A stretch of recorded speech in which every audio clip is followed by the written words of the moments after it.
Welcome to another video on stories of our history.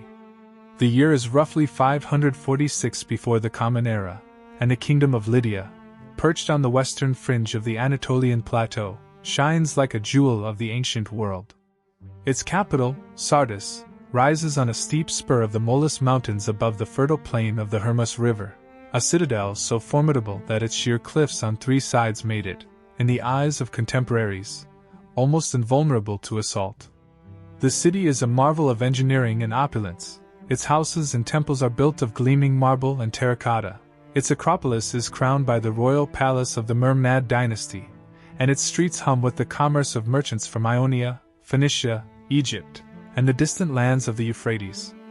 The air carries the mingled scents of saffron, myrrh, and the dust of the caravan routes that converge on this crossroads of continents. It is here that the last and most famous king of Lydia, Croesus, holds court, a monarch whose wealth is so fabulous that it will give birth to the proverbial phrase, "Rich as Croesus." Yet, for all its splendor and apparent security, the kingdom of Lydia stands on the brink of an abyss, for a new and terrifying power has risen in the east, Cyrus of Persia, the man who has just toppled the Median Empire and captured Ecbatana, and whose ambition knows no bounds.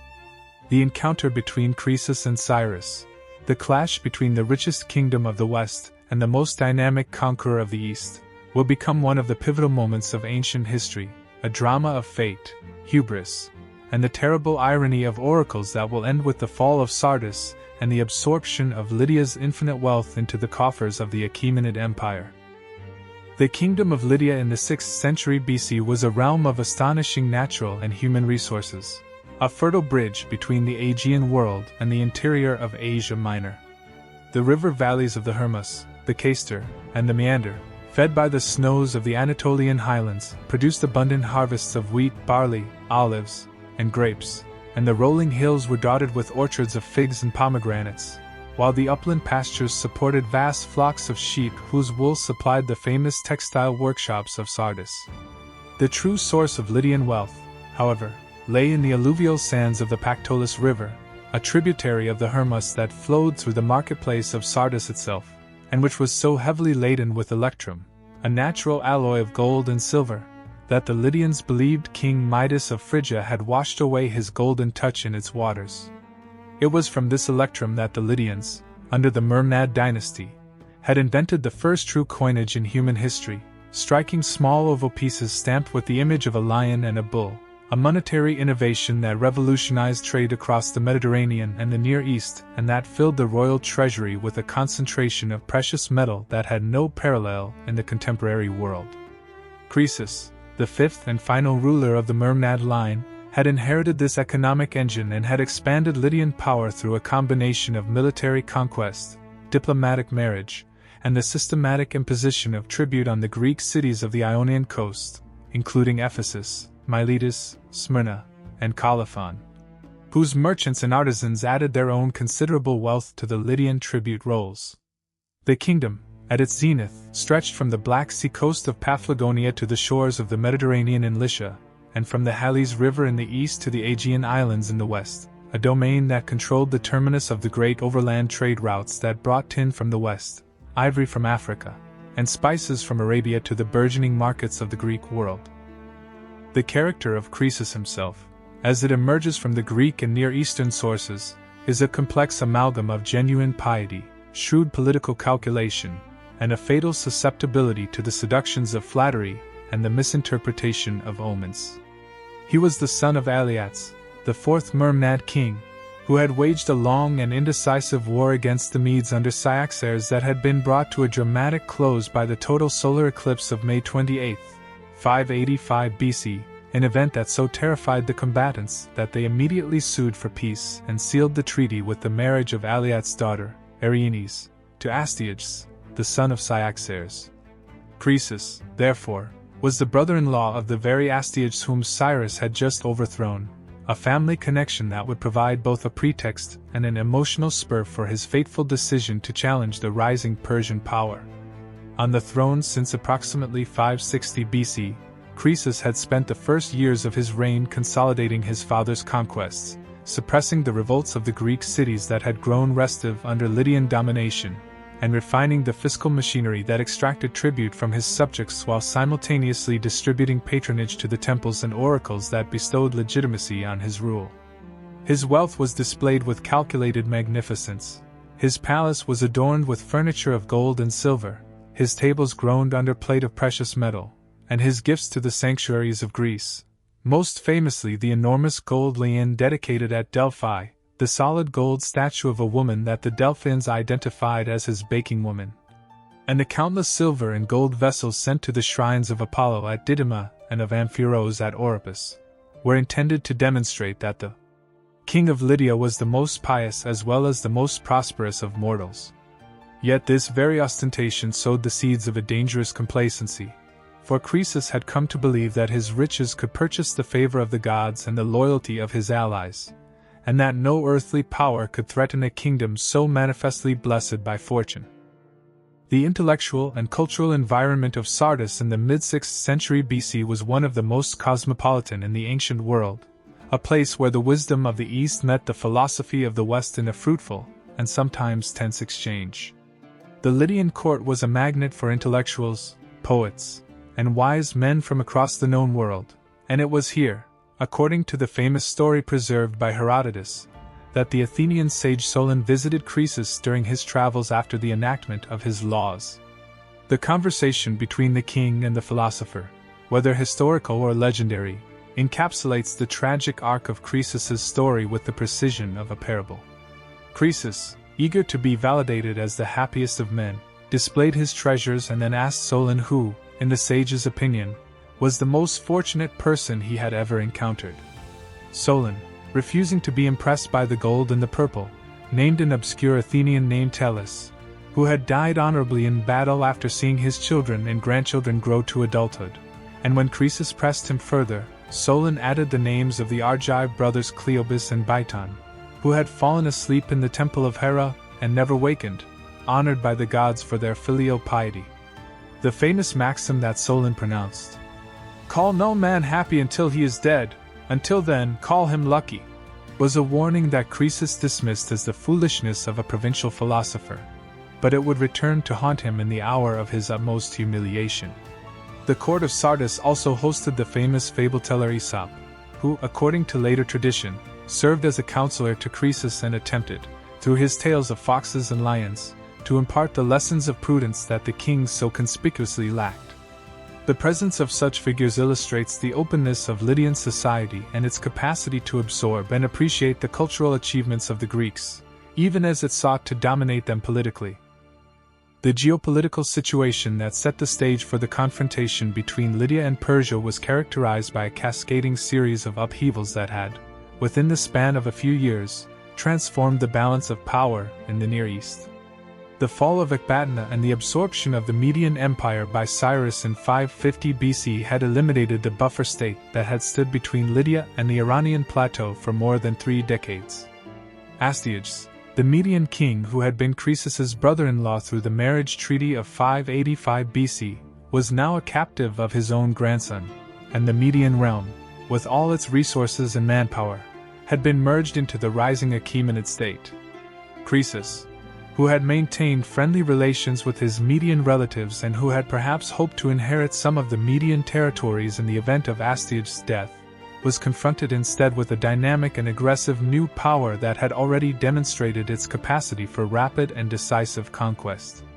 The dilemma was acute. Should Croesus accept the new status quo and seek an accommodation with Cyrus, thereby implicitly acknowledging Persian supremacy? Or should he preempt the threat by striking before the Persian giant had fully consolidated its power? The decision would be shaped not only by strategic calculation but also by the promptings of the oracles, the advice of his counselors, and the deep-seated conviction, born of years of prosperity, that fortune had destined him for greatness.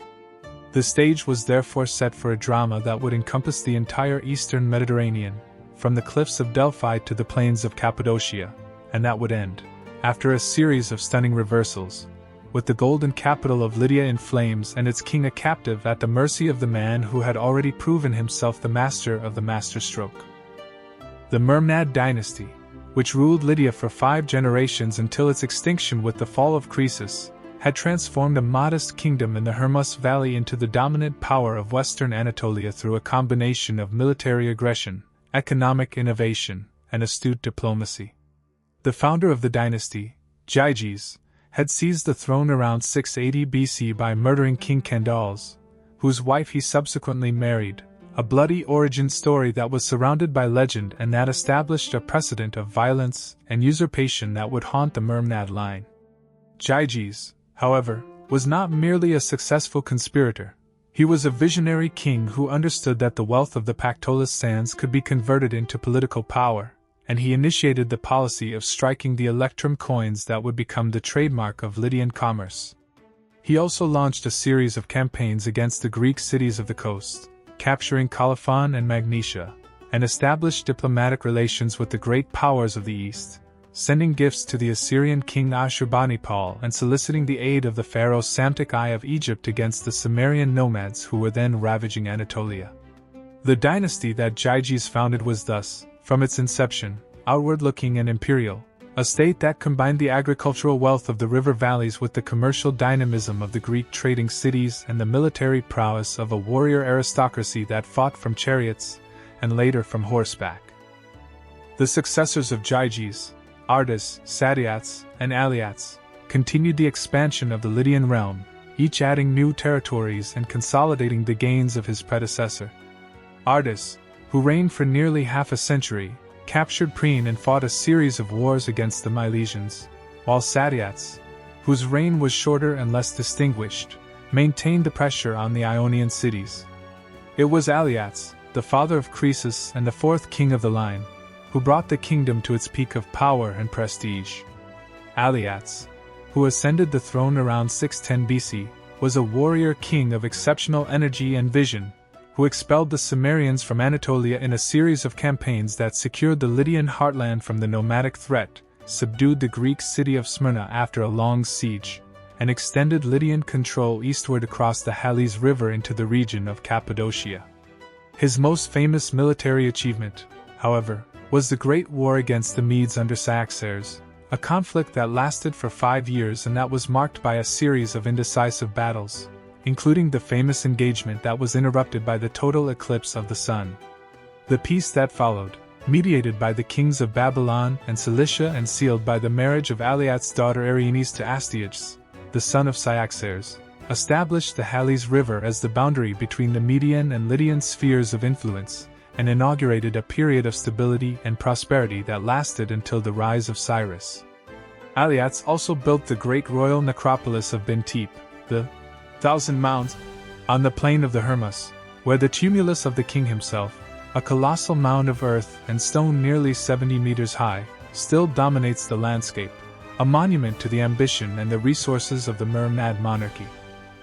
Croesus inherited this powerful and well-organized kingdom in approximately 560 BC, and he immediately set about consolidating his authority and completing the unfinished business of his predecessors.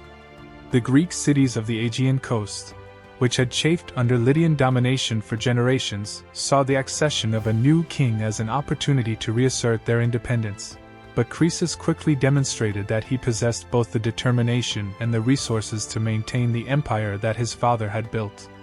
The city of Ephesus, which had been a particular thorn in the side of the Lydian kings, was besieged and captured after a clever stratagem. Croesus, learning that the city's walls were linked to the temple of Artemis by a sacred rope, ordered his engineers to sever the connection, thereby breaking the city's will to resist through a combination of military pressure and psychological warfare. Miletus, the greatest of the Ionian cities and a longtime adversary of Lydia, was compelled to accept a treaty of alliance that effectively subordinated it to Sardis, and the other coastal cities, Colophon, Priene, Erythrae, and the rest, were similarly brought to heel through a mixture of force and diplomacy.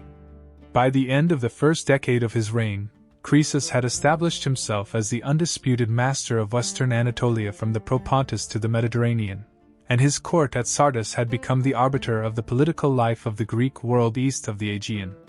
The Greek cities, though they resented the Lydian yoke, benefited from the stability and the commercial opportunities that the empire provided, and many of them, particularly Miletus and Ephesus, experienced an economic and cultural flowering under the protection of Croesus that prefigured the great achievements of classical Ionian civilization. The economic foundations of Croesus's power were, by any standard, extraordinarily robust. The tribute system that the Mermnad kings had imposed on the Greek cities and on the other subject peoples of Anatolia yielded a steady stream of revenue that was supplemented by the profits of the royal mines, the tariffs on the caravans that passed through Sardis on the east-west trade routes, and the state monopoly on the striking of coinage. The Lydian mint, which operated under the direct control of the royal treasury, produced the famous Croesus staters, coins of pure gold and pure silver that replaced the earlier Electrum issues and that set the standard for the entire eastern Mediterranean. A single gold Croesus, weighing approximately 8.1 grams and bearing the image of a lion confronting a bull, was worth 20 silver Croesus, and these coins circulated as far afield as the markets of Babylon, the ports of Phoenicia, and the temples of mainland Greece. The wealth that accumulated in the royal treasury at Sardis was so immense that it became a source of wonder and legend throughout the ancient world, and the gifts that Croesus sent to the oracles of Greece, the gold lion of Delphi, the silver bowls, the embroidered garments, were calculated to advertise the inexhaustible resources of the Lydian king and to purchase the goodwill of the gods who spoke through their priests and priestesses. The prosperity of Lydia under Croesus was not merely a matter of royal display. It extended, to a significant degree, to the population at large, for the commercial networks that radiated from Sardis created employment for artisans, merchants, and laborers, and the stability that the Mermnad kings maintained allowed agriculture, the bedrock of all ancient economies, to flourish without the interruption of constant warfare. The cultural and religious policies of Croesus, which were both genuinely pious and politically astute, played a crucial role in legitimizing his rule and in creating the network of alliances and dependencies that he hoped would protect his kingdom from external threats. Croesus was a devoted worshipper of the gods of the Greek pantheon, particularly Apollo, whose oracle at Delphi he consulted on all important matters of state, and his lavish dedications to the Greek sanctuaries were intended to demonstrate that the king of Lydia, though a barbarian by Greek standards, was a patron of Hellenic religion and a champion of the gods who protected civilization. The oracle of Delphi, in particular, became the object of Croesus's most spectacular generosity. In addition to the gold lion, he sent a vast quantity of gold and silver vessels, the furniture of his own table melted down and recast as offerings, and he secured for the Lydians and their king the privileges of priority in consulting the oracle, front-row seats at the Pythian Games, and the title of friend and ally of the Delphic sanctuary. The priests of Delphi, in return, showered Croesus with favorable oracles and public honors, and the relationship between Sardis and Delphi became one of the most conspicuous examples of the symbiosis between political power and religious authority in the ancient world.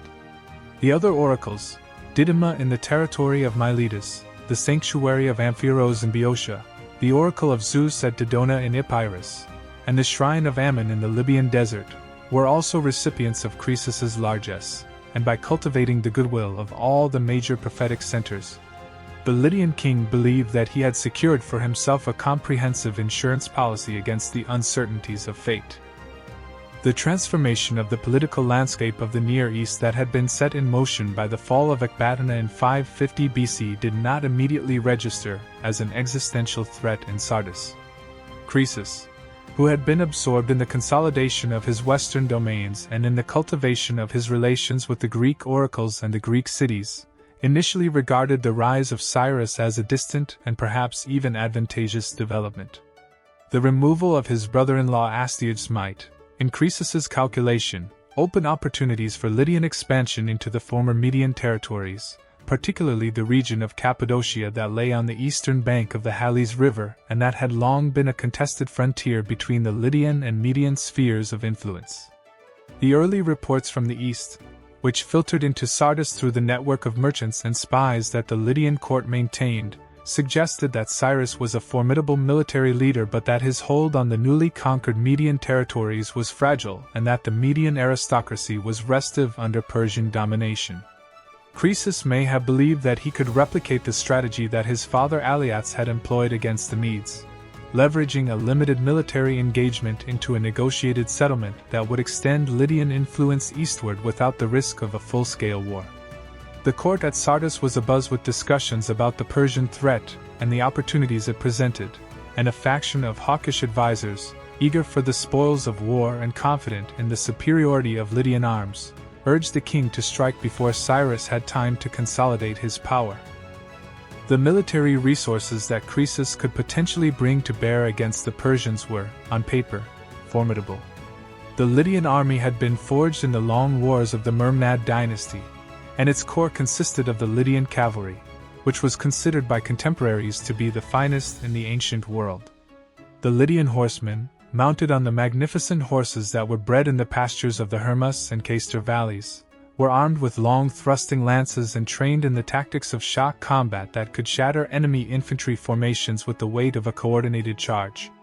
Their armor consisted of bronze helmets, corselets of scaled bronze or quilted linen, and greaves, equipment that reflected the wealth of the kingdom and the influence of Greek military technology, and their discipline and elan were the products of generations of continuous campaigning.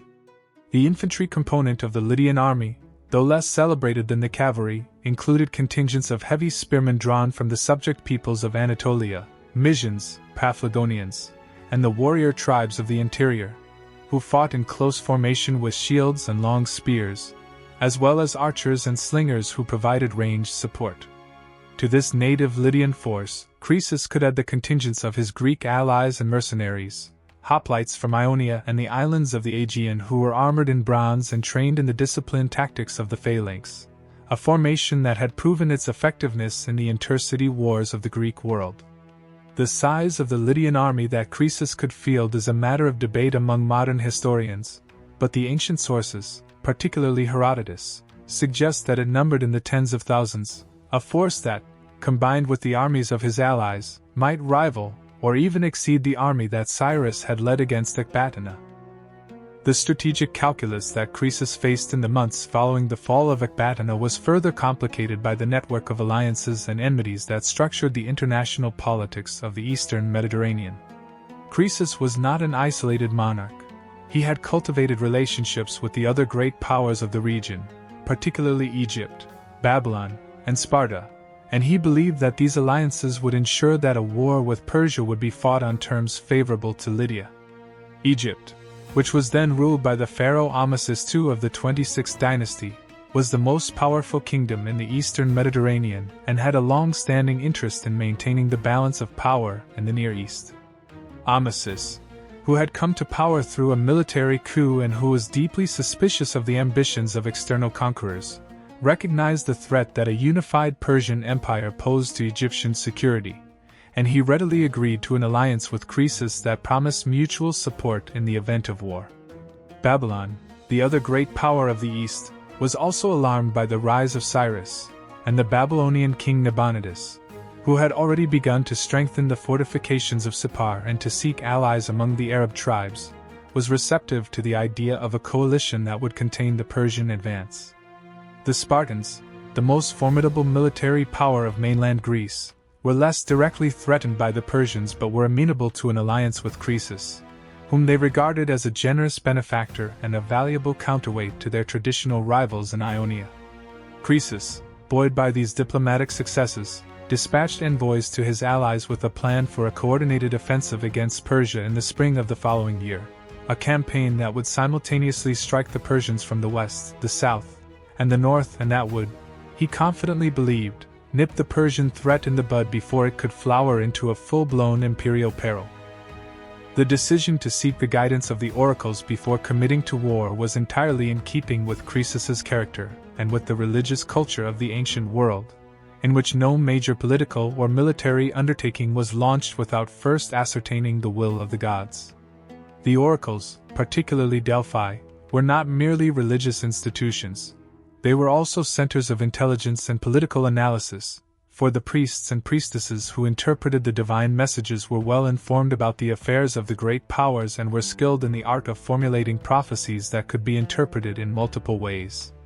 Croesus, who had already demonstrated his devotion to Apollo through his lavish gifts, resolved to put the oracles to a test before entrusting them with the most momentous question of his reign.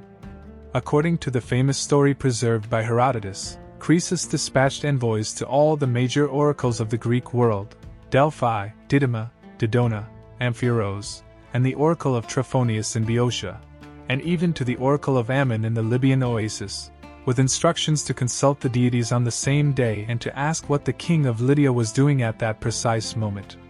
The question was cleverly designed to test the oracle's clairvoyance, for Croesus had chosen an activity so bizarre and unlikely that no one could possibly guess it. He had placed a tortoise and a lamb together in a bronze cauldron and was boiling them alive, a grotesque combination that had no precedent in ritual or cuisine. When the answers returned, only the Delphic oracle had correctly identified the contents of the cauldron and the material of the vessel, and Croesus, convinced that Apollo at Delphi was the only true source of divine knowledge, immediately sent a new embassy bearing gifts of staggering value, including a colossal gold lion weighing 10 talents, a set of silver vessels so numerous that they filled a treasury, and a golden statue of a woman whom the Delphians identified as the king's baking woman. The question that the envoys now posed to the oracle was the most consequential that Croesus would ever ask. Should he make war on the Persians? And if so, should he seek allies to assist him? The answer that the Pythian priestess delivered from the tripod in the inner sanctum of the Temple of Apollo at Delphi has become one of the most famous and most tragically misunderstood prophecies in the annals of history. The oracle declared that if Croesus attacked the Persians, he would destroy a great empire. The words were ambiguous in the manner characteristic of oracular pronouncements, but Croesus, in his eagerness for a favorable interpretation, chose to understand them as a prediction of Persian defeat and Lydian victory. The oracle also offered advice on the matter of allies, instructing Croesus to seek the friendship of the most powerful of the Greek states, a recommendation that the king interpreted as a reference to Sparta, with whom he had already been cultivating relations. Buoyed by what he believed was a divine guarantee of success, Croesus sent a third embassy to Delphi, loaded with yet more gifts, golden necklaces and bracelets for the citizens of the city, a golden statue of a lion, and a golden shield, and the oracle, in return, made the Delphians honorary citizens of Sardis and granted them the privileges of consulting the oracle first and of occupying the best seats at the Pythian games. The king, convinced that he had purchased the favor of the gods with his generosity, began the final preparations for war with a confidence that bordered on arrogance, unaware that the oracle, in its terrible wisdom, had spoken a truth that would be fulfilled in a manner that he could not yet imagine. The great empire that would be destroyed was not the nascent Persian state of Cyrus but the golden kingdom of Lydia itself, and the prophecy was not a promise of victory but a warning against the hubris that confuses the gifts of fortune with the favor of heaven. The military campaign that Croesus launched in the spring of what was probably 547 BC was, in its initial phases, a textbook example of the strategic principles that had guided the Lydian monarchy for generations. The army, composed of the elite Lydian cavalry, the infantry contingents from the subject peoples of Anatolia, and the Greek mercenary hoplites whose spears and shields formed a wall of bronze and leather, crossed the Halys River at a ford near the fortress of Pteria, a strategic stronghold that controlled the route from the Anatolian plateau into the former Median territories of Cappadocia. The crossing of the Halys was itself a significant military achievement, for the river was broad and swift in the spring floods, and the army, with its baggage train, its siege engines, and its thousands of horses and pack animals, required the construction of a bridge of boats, or the diversion of the stream, a feat of engineering that demonstrated the logistical capabilities of the Lydian military establishment. The region of Cappadocia, which had once been a buffer zone between the Median and Lydian empires, was now under the nominal control of the Persians, but the Persian presence in the region was still light, and the Lydian advance met with little initial resistance. Croesus captured several towns and fortresses, including the important stronghold of Pteria itself, and he began to lay waste the countryside, a scorcherous strategy that was intended both to deprive the Persians of supplies and to provoke Cyrus into a decisive battle on ground of Croesus's choosing. The Lydian king, confident in the superiority of his cavalry and in the divine favor that the oracle had promised, sent messengers back to Sardis with news of his victories and ordered his allies, the Egyptians, the Babylonians, and the Spartans, to accelerate their preparations so that the combined armies could strike the final blow against the Persian upstart in the following campaign season. Cyrus, who had been occupied with the consolidation of his authority over the newly conquered Median territories and with the organization of the eastern frontiers, responded to the Lydian invasion with the speed and decisiveness that had characterized his earlier campaigns. The Persian king, informed by his intelligence network of the size and composition of Croesus's army, immediately assembled his own forces, the Persian spearmen and archers, the Median cavalry that had defected to his cause, and contingents from the Hyrcanian, Parthian, and Elamite tribes that had submitted to his rule, and marched westward along the royal road that linked Ecbatana to the passes of the Zagros and the plains of Anatolia. The Persian army, though probably smaller than the Lydian host, was a supremely disciplined and experienced force that had been hardened by the campaigns in Media, and its soldiers were accustomed to the long marches, the sparse rations, and the harsh weather that made the Anatolian plateau a formidable theater of operations. Cyrus's strategy was to close with the Lydians as rapidly as possible, to prevent Croesus from consolidating his gains and from linking up with his allies, and to force a battle under conditions that would neutralize the Lydian cavalry's advantage in open terrain. The two armies converged on the plain of Pteria, a windswept expanse of rocky ground and sparse vegetation that was surrounded by low hills and that offered neither side the decisive advantage of position. The battle that ensued was one of the largest and most fiercely contested engagements of the 6th century BC, a clash of arms that lasted from dawn until dusk and that left the field strewn with the dead and the dying of both armies. The Battle of Pteria, as it is known to history, was a tactical draw that nonetheless carried profound strategic consequences for both sides. The Lydian cavalry, charging in wave after wave against the Persian infantry line, was unable to break through the wall of wicker shields and bronze-tipped spears that the sparabara presented, and the Persian archers, loosing volleys of reed arrows from behind their shields, took a heavy toll on the Lydian horses and riders. The Greek mercenaries, fighting in their disciplined phalanx formation, clashed with the Persian spearmen in a grinding struggle that swayed back and forth across the rocky ground, either side able to gain a decisive advantage.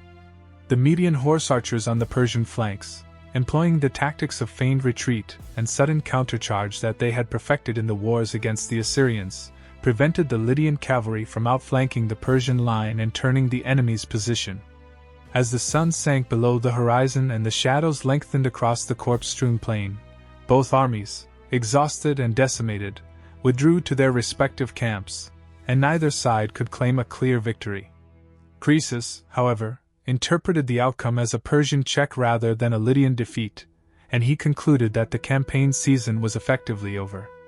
The traditional practice of ancient warfare, which was dictated by the seasons and the difficulty of supplying large armies in winter, required that the armies disband and retire to their winter quarters, and Croesus, following this custom, decided to march back across the Halys to Sardis, where he would spend the winter preparing for a renewed offensive in the spring, reinforced by the armies of his Egyptian, Babylonian, and Spartan allies.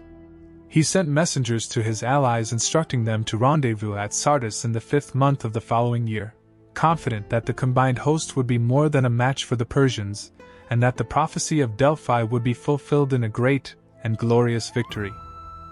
Cyrus, however, had no intention of following the traditional rhythms of warfare. The Persian king, who had been educated in the harsh school of the Iranian highlands and who had already demonstrated his willingness to defy convention in his pursuit of Astyages, recognized that the strategic situation demanded immediate and decisive action. He knew, through his network of spies and informants, that Croesus was planning to disband his mercenary contingents for the winter, and that the Lydian king was relying on his allies to provide the additional troops that would tip the balance in the coming spring. If Cyrus allowed the winter to pass without striking, he would face, in the following year, the combined armies of Lydia, Egypt, Babylon, and Sparta, a coalition that might prove overwhelming even for the superb Persian military machine. The solution was to attack immediately, to march on Sardis before Croesus had time to reassemble his forces, and to take the Lydian capital by surprise, just as he had taken Ecbatana after the collapse of the Median field army. The Persian army, which had been conditioned by years of campaigning in the rugged terrain of the Iranian plateau, was capable of marching through the snow-choked passes of the Anatolian highlands in winter, and the Persian soldiers, who carried their own rations of dried barley and dates, could sustain themselves on the march in conditions that would have starved or frozen a less hardy force. The decision was made, and Cyrus, with the characteristic audacity that would become the hallmark of his generalship, ordered his army to break camp and to begin the pursuit of the retreating Lydians. The masterstroke that had felled the Median Empire was about to be repeated against the richest kingdom of the West. The pursuit of the Lydian army across the Anatolian plateau, conducted in the teeth of the approaching winter, was a logistical feat that few commanders in the ancient world could have attempted, let alone accomplished.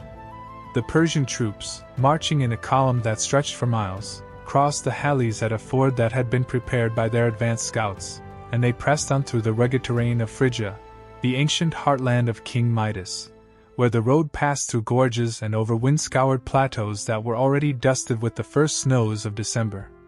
The Lydians, who had expected the campaign to be over until the spring, were taken completely by surprise, and the Persian army, moving with a speed that seemed almost supernatural to the local population, closed the gap between the two forces with each passing day.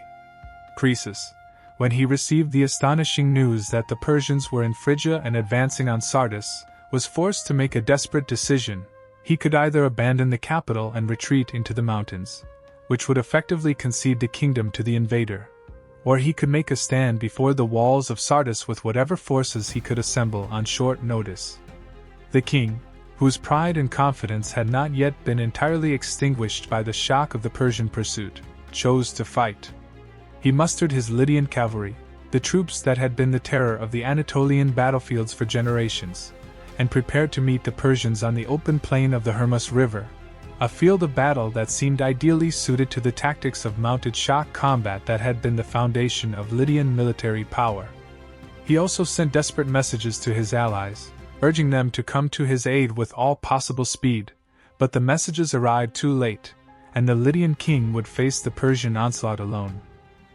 The plain of Thymbra, or perhaps the open ground immediately before the citadel of Sardis, was the stage on which the final act of the Lydian tragedy was played out, a battlefield that would test the courage and the cunning of both kings and that would determine the fate of Western Anatolia for centuries to come. The Lydian army, hastily assembled and consisting primarily of the cavalry that had been the backbone of the kingdom's military power, deployed in a broad line that stretched from the banks of the Hermus to the foothills of the Molis range. The Lydian horsemen, their bronze armor glinting in the pale winter sun, their lances raised in the salute that preceded the charge, were arrayed in squadrons that represented the flower of the Anatolian nobility, men whose families had served the Mermnad kings for 5 generations and whose courage and skill were renowned throughout the eastern Mediterranean. Behind the cavalry, the infantry contingents, the Greek mercenaries who had not yet been disbanded, the Mysian and Paphlagonian spearmen, and the hastily levied militia of Sardis itself, formed a second line of defense, their shields overlapping in a phalanx that, though less disciplined than the cavalry, could still present a formidable obstacle to an enemy assault. Croesus himself, mounted on a magnificent white stallion and surrounded by his personal guard, the most elite unit of the Lydian army, took his position at the center of the line, determined to fight in the front rank and to inspire his soldiers by his example. The king, who had consulted the omens and the sacrifices before the battle and who still believed that the gods were on his side, addressed his troops in a speech that recalled the glories of the Mermnad dynasty, and that promised the spoils of the Persian camp to those who fought with valor. Cyrus, observing the Lydian deployment from a knoll on the opposite side of the plain, recognized both the strength and the vulnerability of the enemy formation. The Lydian cavalry, for all its renown, was a weapon that depended on the shock of a headlong charge, and its horses, unaccustomed to the sight and smell of camels, could be thrown into confusion by the introduction of those unfamiliar beasts into the battle line. The Persian king, who had learned of this equine peculiarity through his intelligence network or through his own observations of the campaigns in the east, had ordered the baggage camels of the army to be brought forward and arrayed in a screen before the infantry line, a stratagem that was as ingenious as it was unconventional.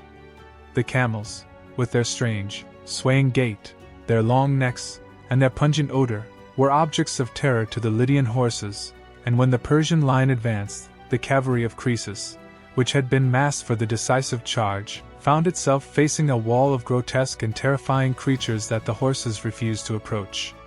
The charge, which should have shattered the Persian infantry and swept the field, stalled in confusion, the horses rearing and plunging, their riders struggling to control their mounts, and the carefully prepared formations of the Lydian squadrons dissolving into a chaos of plunging animals and cursing men. At the critical moment, when the Lydian cavalry was at its most vulnerable, Cyrus launched his own horsemen, the Median lancers and the Persian cavalry that had been held in reserve, in a flanking attack that swept around the disordered Lydian line and struck the cavalry from the side and the rear. The battle, which had begun as a test of arms between two of the great military powers of the age, became a slaughter, as the Lydian horsemen, trapped between the camel screen and the charging Persians, were cut down in droves, their bronze armor no protection against the javelins and the swords of the enemy. The collapse of the Lydian cavalry on the plain of the Hermus was the decisive moment of the campaign, the point at which the military power of the Mermnad dynasty was broken beyond repair. The infantry, which had been stationed behind the cavalry and which had witnessed the destruction of the kingdom's finest soldiers, was thrown into confusion, its morale shattered by the spectacle of the rout. The Greek mercenaries, professional soldiers who had been hired to fight for pay and who had no personal loyalty to the Lydian king, began to retreat in good order, their phalanx formation still intact but their will to fight extinguished by the realization that the battle was lost. The native Anatolian contingents, less disciplined than the Greeks, dissolved into a mass of fleeing men who threw away their weapons and their shields in their desperation to escape the pursuing Persians. Croesus, who had fought with conspicuous courage in the front rank and who had seen his bodyguard cut down around him, was swept away by the tide of the retreat, his horse carrying him through the gates of Sardis just before they were closed against the advancing enemy. The city, which had been considered impregnable and which contained the accumulated wealth of 5 generations of Mermnad kings, was now under siege, its garrison reduced to the remnants of the shattered army, its population in a state of panic, and its king, the richest and most confident monarch of the age, facing the prospect of defeat and captivity at the hands of a conqueror who had, against all expectation, marched across the Anatolian winter to strike him down. The siege of Sardis, which followed the catastrophic defeat on the plain, was a test of the city's formidable natural and artificial defenses that had been designed to withstand the most determined assaults. The Citadel of Sardis, which contained the royal palace, the treasury, and the temples of the Lydian gods, was built on a spur of the Molus Mountains that rose to a height of approximately 300 meters above the plain, its sides so steep and precipitous that they were considered, by the military engineers of the age, to be unscalable.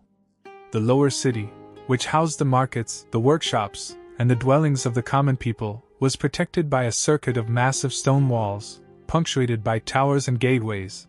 that had been constructed and reinforced by successive Mermnad kings and that had never been breached by an enemy assault. Cyrus, who had no intention of embarking on a protracted siege that would give Croesus's allies time to arrive, immediately began to probe the defenses, sending parties of soldiers to test the walls and to search for any weakness that could be exploited. The Persians, who had learned the arts of siegecraft from the Assyrians and the Babylonians, constructed battering rams and mobile towers, but the walls of Sardis resisted their efforts, and the garrison, though demoralized by the defeat on the plain, fought back with the desperation of men who knew that their lives and their families depended on the outcome. The days stretched into a week, and then into a second week, and the Persians, who had expected a quick victory, began to feel the effects of the winter weather and the difficulty of supplying an army in the field. The siege of Sardis threatened to become a stalemate that would allow the Egyptian and Babylonian allies of Croesus to march to his relief and to turn the tables on the besiegers.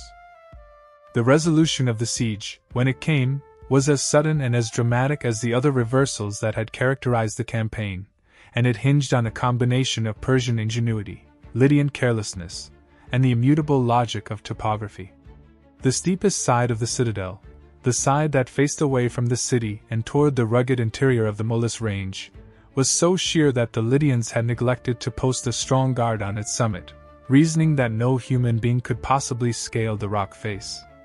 A Persian soldier, a Mardian mountaineer named Hieroedes, according to the account preserved by Herodotus, had observed a Lydian soldier descending the cliff to retrieve a helmet that had fallen, and he had carefully noted the route that the man had used: a narrow ledge, a series of handholds, and a vertical chimney that led to the parapet of the citadel. That night, Hieroedes led a picked band of Persian climbers up the same route, their hands and feet finding the holds that the Lydian had revealed, their bodies pressed against the cold rock, their hearts pounding with the knowledge that a single misstep would send them plunging to their deaths. At dawn, the Persians gained the summit of the Acropolis, surprising the few guards who were stationed there, and raising the standard of the Achaemenid king over the highest tower of Sardis. The sight of the Persian banner fluttering above the citadel broke the will of the defenders, who believed that the city had been taken by treachery or by divine intervention, and the gates were thrown open to the besieging army. Sardis, the golden capital of the Mermnad dynasty, had fallen, and the kingdom of Lydia had ceased to exist. The capture of Croesus, the last king of Lydia, was the symbolic climax of the entire campaign, the moment when the wealthiest and most confident monarch of the ancient world was reduced to a captive at the feet of a conqueror whose name, only a few years earlier, had been unknown outside the highlands of Fars. The details of the king's capture are shrouded in the mists of legend and conflicting tradition, but the most famous version of the story, preserved by Herodotus and elaborated by later writers, has acquired the force of myth. According to this account, Croesus, who had taken refuge in his palace as the Persians swarmed through the streets of Sardis, was discovered by a Persian soldier who did not recognize him, and who was about to kill him for his armor and his jewelry. In that desperate moment, the king's mute son, who had never spoken a word in his life, suddenly found his voice and cried out, "Man, do not kill Croesus!" The miracle, whether historical fact or pious embellishment, saved the king's life, and he was brought in chains before Cyrus, who ordered him to be placed upon a great pyre, along with 14 Lydian noble youths, as a sacrifice to the gods or as a display of the conqueror's power. As the flames began to lick at the wood, and as the smoke rose into the winter sky, Croesus, standing on the pyre, remembered the words of the Athenian sage Solon, who had warned him that no man could be called happy until he was dead, and he cried out the name of the philosopher 3 times, a lament that expressed the full bitterness of his fallen state. Cyrus, who was watching the spectacle from a nearby platform, was struck by the words and, through an interpreter, asked the king what he was saying. Croesus recounted the story of Solon's visit and the warning that he had dismissed, and Cyrus, reflecting that he, too, was a mortal man subject to the vicissitudes of fortune, ordered the fire to be extinguished. The flames, however, had already taken hold, and the efforts of the Persian soldiers to quench them proved futile until, in answer to Croesus's prayer to Apollo, a sudden rainstorm burst from the sky and extinguished the pyre. The sparing of Croesus, whether it occurred in the dramatic manner described by Herodotus or through a more prosaic act of political calculation, was entirely consistent with the policy of clemency that Cyrus had established in the aftermath of the fall of Ecbatana and that he would continue to apply to the conquered monarchs of the ancient world. Croesus was not executed, nor was he subjected to the humiliations and tortures that the Assyrian kings had inflicted on their defeated enemies. Instead, he was taken into the Persian court, where he was treated with the respect due to a former king and a valuable advisor. The accounts of Croesus's subsequent career differ in their details. Some traditions claim that he was appointed the governor of a province, possibly in the eastern territories of the empire. Others maintain that he remained at the Persian court as a kind of honored prisoner, whose counsel was sought on matters of diplomacy and statecraft, and whose presence served as a living reminder of Cyrus's magnanimity. The Lydian king, who had once been the embodiment of worldly wealth and power, became a symbol of the mutability of fortune, and his name, which had been synonymous with riches, now came to signify also the wisdom that is purchased at the price of suffering. The fall of Croesus, like the fall of Astyages before him, demonstrated that the Persian Empire was not built on the annihilation of its enemies but on their absorption into a larger and more inclusive political order, a principle that would prove to be one of the most durable and successful strategies of Achaemenid statecraft. The fate of Sardis and its inhabitants after the fall of the city was determined by the same mixture of clemency and calculation that characterized Cyrus's treatment of the captive king. The city was not put to the torch, nor was its population subjected to the mass deportation and enslavement that had been the standard practice of the Assyrian and Babylonian empires. Instead, Cyrus issued a proclamation that guaranteed the safety of the citizens, the inviolability of their property, and the continued worship of their gods according to the traditional rites.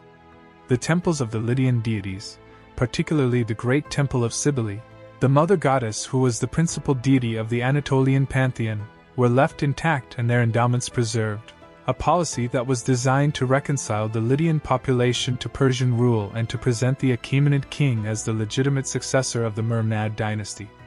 The administrative apparatus of the Lydian kingdom, which had been developed over 5 generations of Mermnad rule, was not dismantled but was integrated into the satrapy system that Cyrus was in the process of creating. A Persian satrap, the nobleman Tabalus, was appointed to govern the province, but he was assisted by a staff of Lydian scribes and officials who continued to manage the collection of taxes, the administration of justice, and the maintenance of the roads and the irrigation works that were the lifeblood of the Anatolian economy.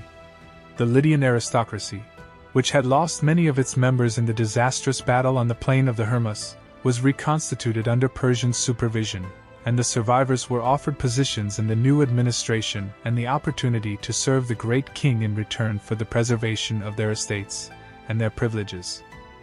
The economic consequences of the fall of Sardis were felt throughout the eastern Mediterranean and beyond, for the incorporation of the Lydian kingdom into the Achaemenid Empire represented the transfer of an enormous concentration of wealth from the western fringe of the ancient world to the imperial center in the Iranian plateau. The treasury of Sardis, which contained the accumulated tributes and taxes of 5 Mermnad kings, was inventoried by the Persian scribes and transported, in a caravan of pack animals and wagons, to the new capital at Pasargadae, where it joined the treasures of Ecbatana and the spoils of the Median conquest. The gold and silver of Lydia, which had been minted into the famous Croesus staters, was now reminted into the darics and sigillo of the Achaemenid dynasty, coins that bore the image of the great king as an archer and that circulated from the Aegean to the Indus. The mines of the Pactolus and the other gold-bearing streams of Anatolia, which had been the source of Lydian wealth since the time of Gyges, were now operated under Persian supervision, and their output was channeled into the imperial treasury. The tribute of the new satrapy, which was assessed at 500 silver talents per year according to the figures recorded by Herodotus, was supplemented by the taxes on the trade that passed through Sardis on the east-west caravan routes, and the city, far from being impoverished by the conquest, continued to prosper as the administrative and commercial hub of the western satrapies. The fall of Sardis, like the fall of Ecbatana a few years earlier, was not an act of destruction but a transfer of ownership, and the wealth that had been accumulated by the Mermnad dynasty was now put to the service of a larger and more ambitious imperial project.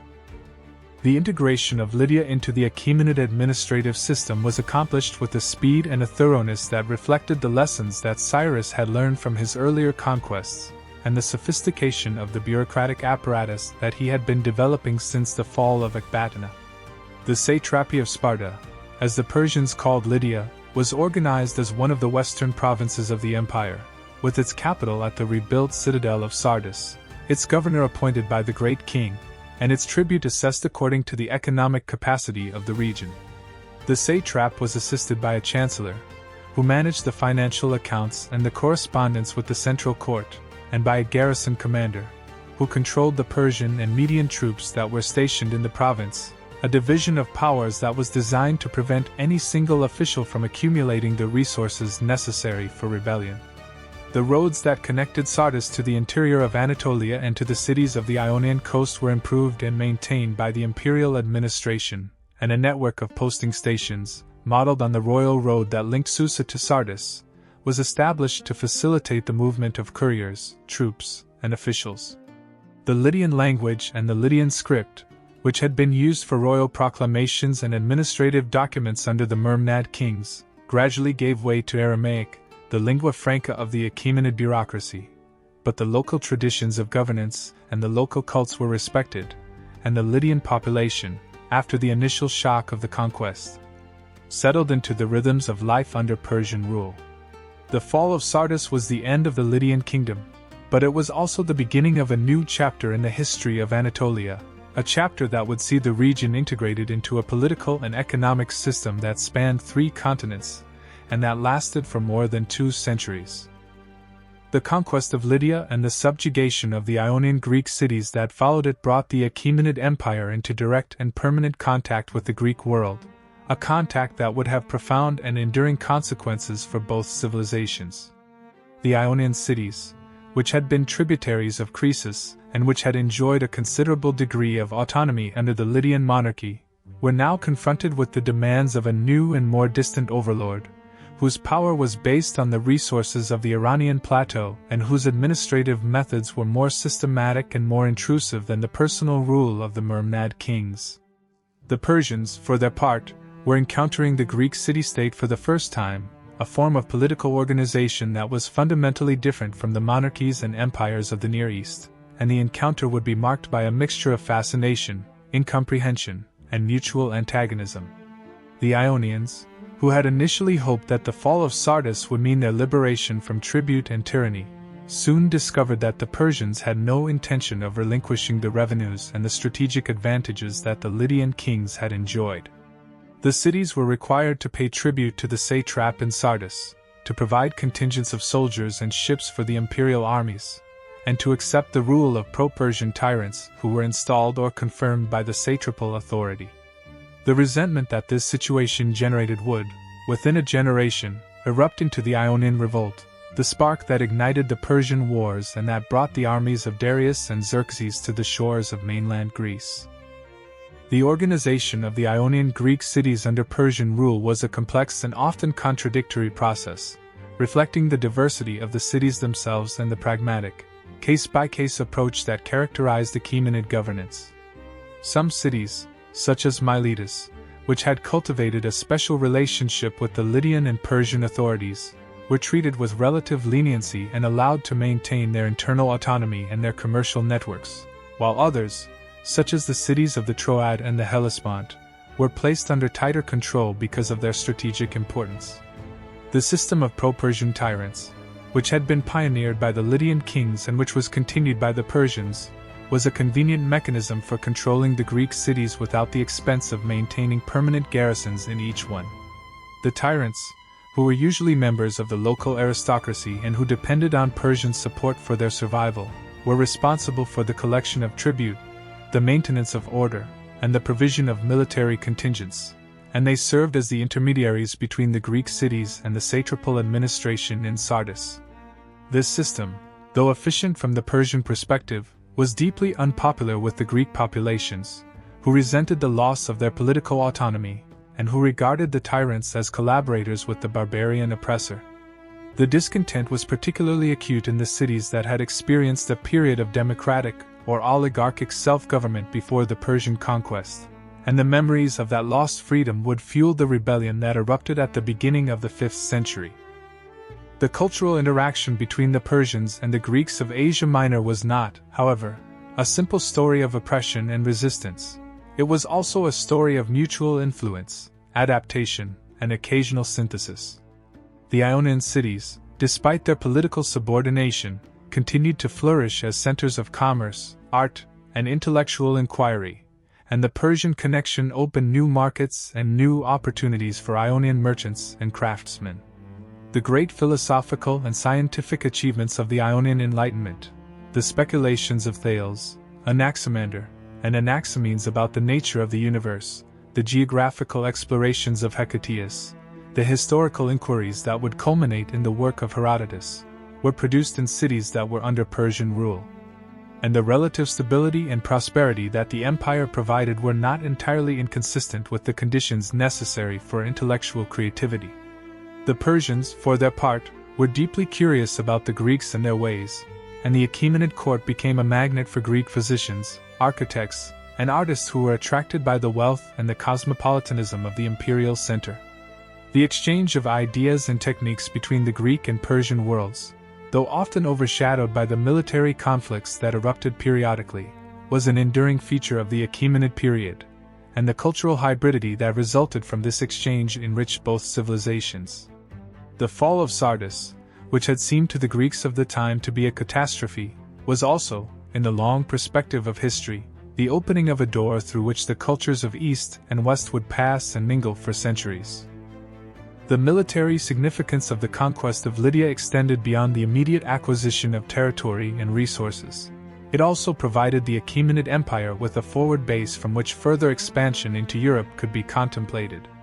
The Aegean coast of Asia Minor, with its excellent harbors and its proximity to the Greek mainland, was a natural springboard for naval operations, and the incorporation of the Phoenician fleet into the imperial navy, which occurred after the fall of Babylon in 539 BC, gave the Persians the maritime capability to project power across the sea. The campaigns of Darius I against the Scythians north of the Black Sea, the expedition that ended with the Battle of Marathon in 490 BC, and the great invasion of Greece under Xerxes in 480 BC were all made possible, in part, by the control of the Anatolian seaboard that had been acquired with the conquest of Lydia. The logistics of these vast enterprises, the assembly of fleets, the stockpiling of supplies, the recruitment of troops, depended on the infrastructure of roads, harbors, and supply depots that the Persians had established in the western satrapies, and the wealth of Lydia, which had once funded the ambitions of Croesus, was now used to finance the ambitions of the great king.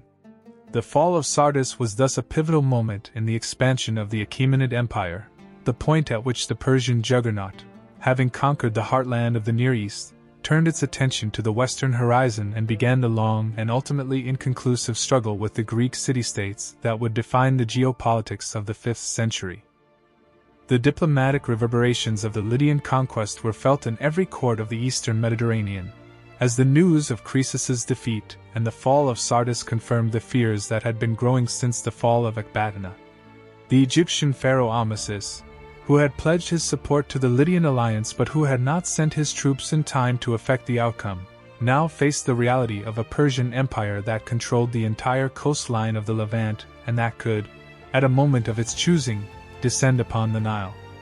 The Babylonians, who had been preoccupied with their own internal difficulties, watched the Persian expansion with mounting alarm, and Nabonidus, the last king of Babylon, intensified his efforts to fortify the approaches to his realm and to secure the alliance of the Arab tribes of the desert. The Greek cities of the mainland, particularly Sparta and Athens, which had been courted by Croesus but which had not committed significant forces to his defense, now confronted the prospect of a Persian-dominated Aegean, a prospect that would eventually draw them into the long and costly wars that would define the classical period.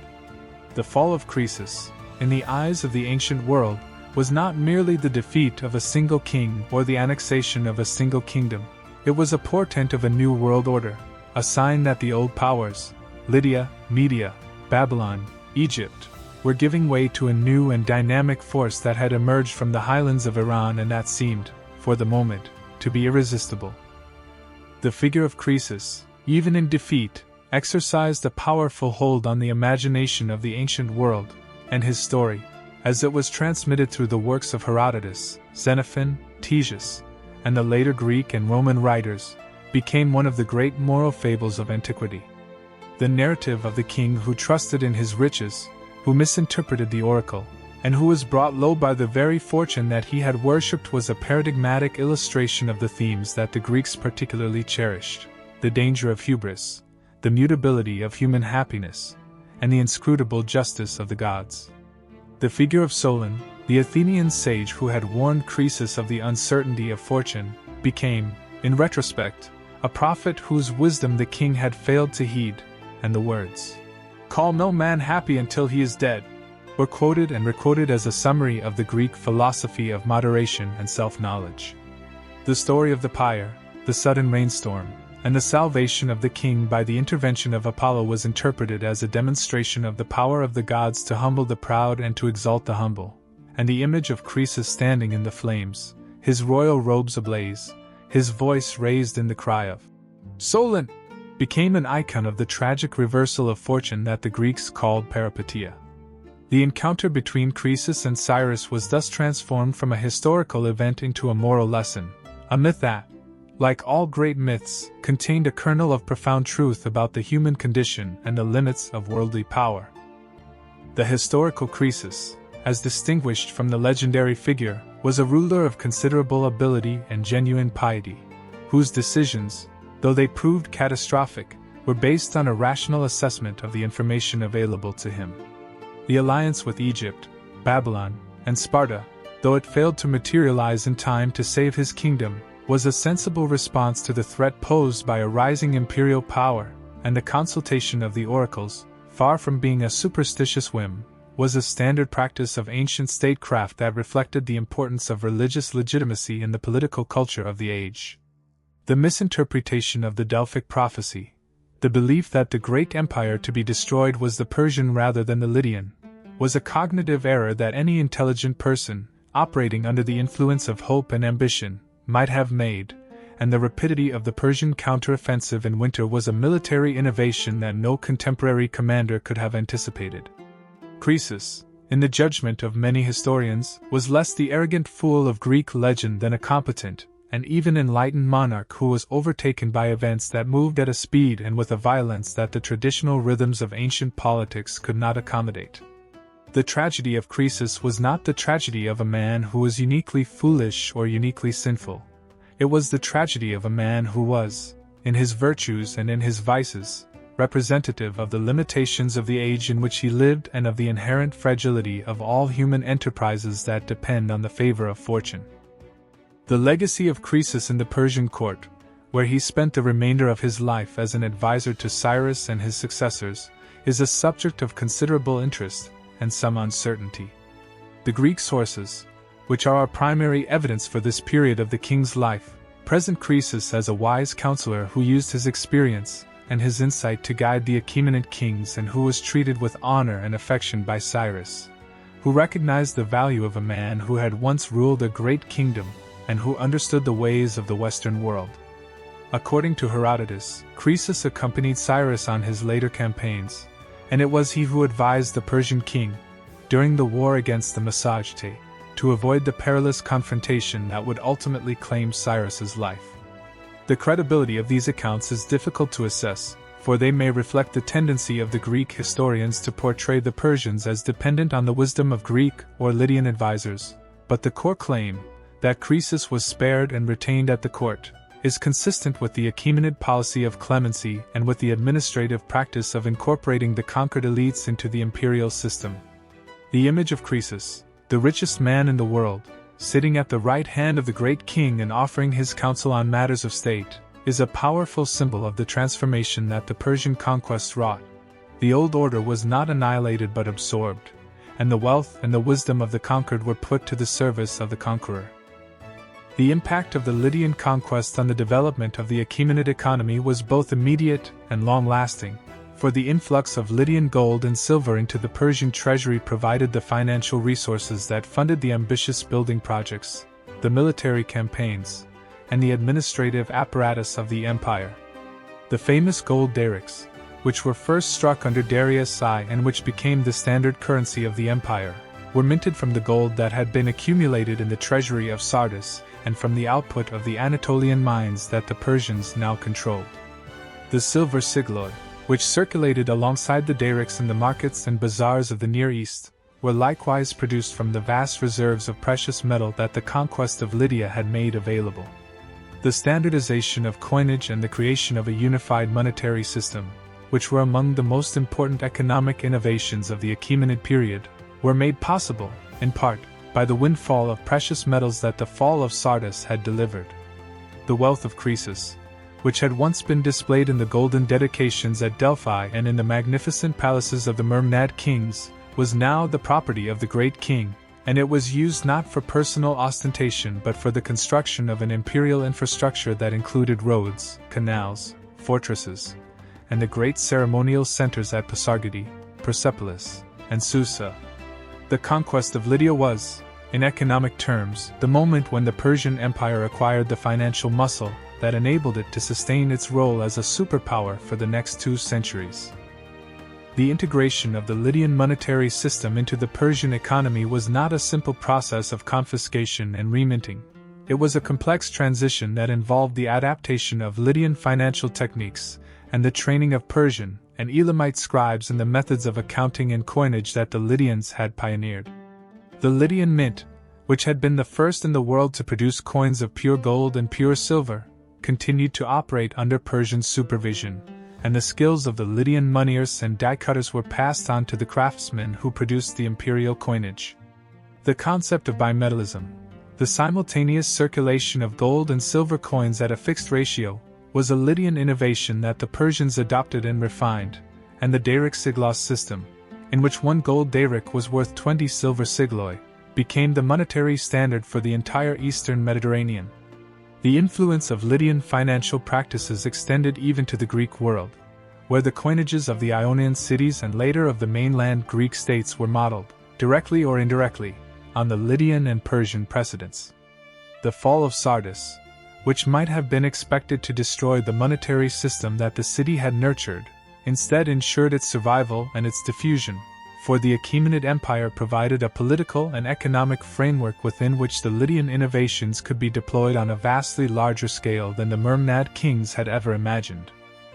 The administrative structure of the satrapy of Lydia, which was formally organized in the years following the conquest, became the model for the governance of the western provinces of the Achaemenid Empire and a template for the integration of culturally and economically advanced regions into the imperial system. The satrap of Sparta, as the Persians called the province, was appointed directly by the great king and was usually a member of the highest Persian nobility, often a relative of the royal family or a descendant of one of the 7 clans that had supported Darius in his seizure of the throne. The satrap resided in the rebuilt Citadel of Sardis, where he maintained a court that emulated, on a smaller scale, the magnificence of the imperial centers in the east, and he was responsible for the collection of the annual tribute, which Herodotus records as 500 silver talents, an immense sum that reflected the continuing prosperity of the region. The satrapal administration was staffed by a combination of Persian officials and local Lydian and Ionian scribes, who were familiar with the languages, the laws, and the commercial practices of the region, and the day-to-day business of government. The registration of land, the assessment of taxes, the adjudication of disputes, was conducted in Aramaic, the lingua franca of the empire, with translations into Lydian and Greek as necessary. The garrisons that were stationed in the province, at Sardis itself and at strategic points along the coast and the inland roads, were composed of Persian and Median troops, who were periodically rotated to prevent them from developing local loyalties and who were supplemented by contingents from the subject peoples of the empire, including Egyptians, Babylonians, and Scythians. A multi-ethnic force that reflected the diversity of the Achaemenid military establishment. The tribute system that was applied to Lydia, though it imposed a heavy financial burden on the province, was not entirely extractive in its operation, for a significant portion of the revenue that was collected was reinvested in the region in the form of military expenditures, public works, and the patronage of local cults and institutions. The roads and bridges that the Persians constructed and maintained, the posting stations that dotted the route from Sardis to Susa, and the fortresses that guarded the frontiers were financed from the imperial treasury, and the economic activity that these expenditures generated benefited the local population as well as the imperial center. The satraps and their subordinate officials, who were expected to live in a style appropriate to their rank, spent lavishly on the local economy, purchasing food, textiles, and luxury goods from the markets of Sardis and the Ionian cities, and their presence created a demand for the services of artisans, merchants, and entertainers. The Persian policy of religious toleration, which protected the temples of the Lydian deities and the cults of the Greek cities from interference, ensured that the traditional sources of social cohesion and cultural identity were preserved, and the local elites, who were co-opted into the imperial administration, found that their interests were, on balance, served by the maintenance of the Persian connection. The integration of Lydia into the Achaemenid Empire was not, therefore, a one-way process of exploitation. It was a symbiotic relationship that, despite its inequalities and its occasional tensions, generated benefits for both the rulers and the ruled. The cultural transformation of Lydia under Persian rule was a gradual and uneven process that reflected the interplay of Iranian, Anatolian, and Greek influences that characterized the Achaemenid period as a whole.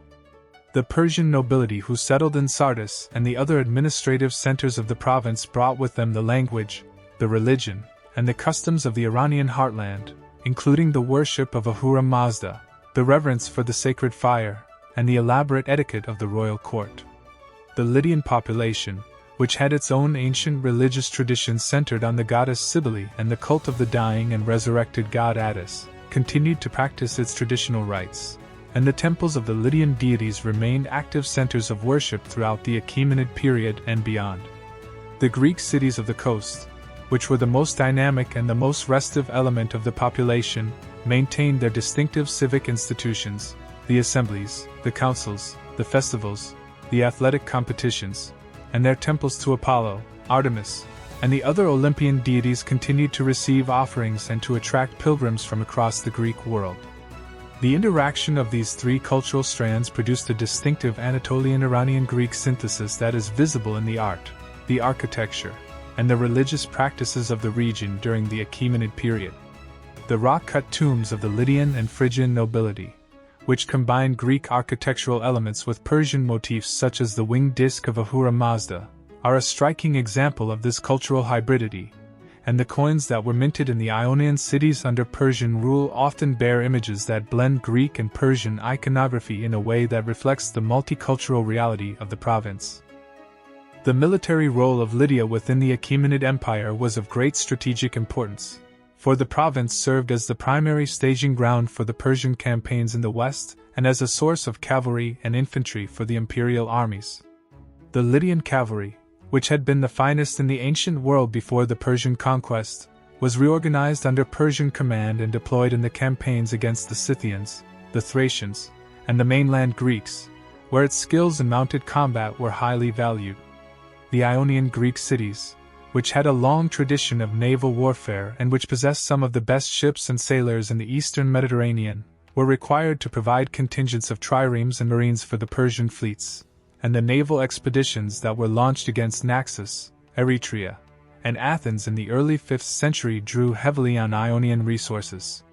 The strategic location of Sardis, at the junction of the roads that led to the Hellespont, the Bosporus, and the interior of Anatolia, made it a key node in the Persian military infrastructure, and the city's fortifications were strengthened and its arsenals stocked with weapons and supplies to support the armies that passed through it on their way to the western frontier.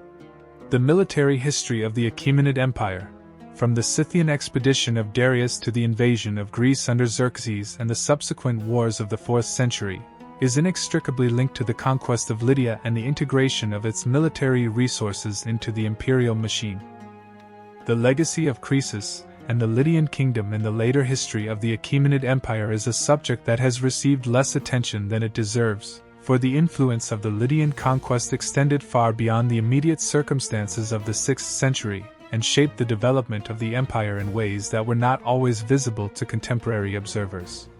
The policy of clemency and incorporation that Cyrus had applied to Croesus and the Lydian nobility became a template for the treatment of later conquered monarchs, from the Babylonian king Nabonidus, who was reportedly sent to govern a province in Carmania, to the Egyptian pharaoh Psamtik III, who was initially treated with honor before a plot led to his execution. The wealth of Lydia, which had been the stuff of legend, became the foundation of the Persian treasury, and the gold daric, which was minted from the spoils of Sardis, became the symbol of Achaemenid economic power for the next 2 centuries. The encounter between Croesus and Cyrus, which the Greeks recorded and embellished, entered the stream of world literature as a cautionary tale about the vanity of wealth and the unpredictability of fortune, and the story has been retold by historians, poets, and philosophers from Xenophon to Shakespeare to the present day.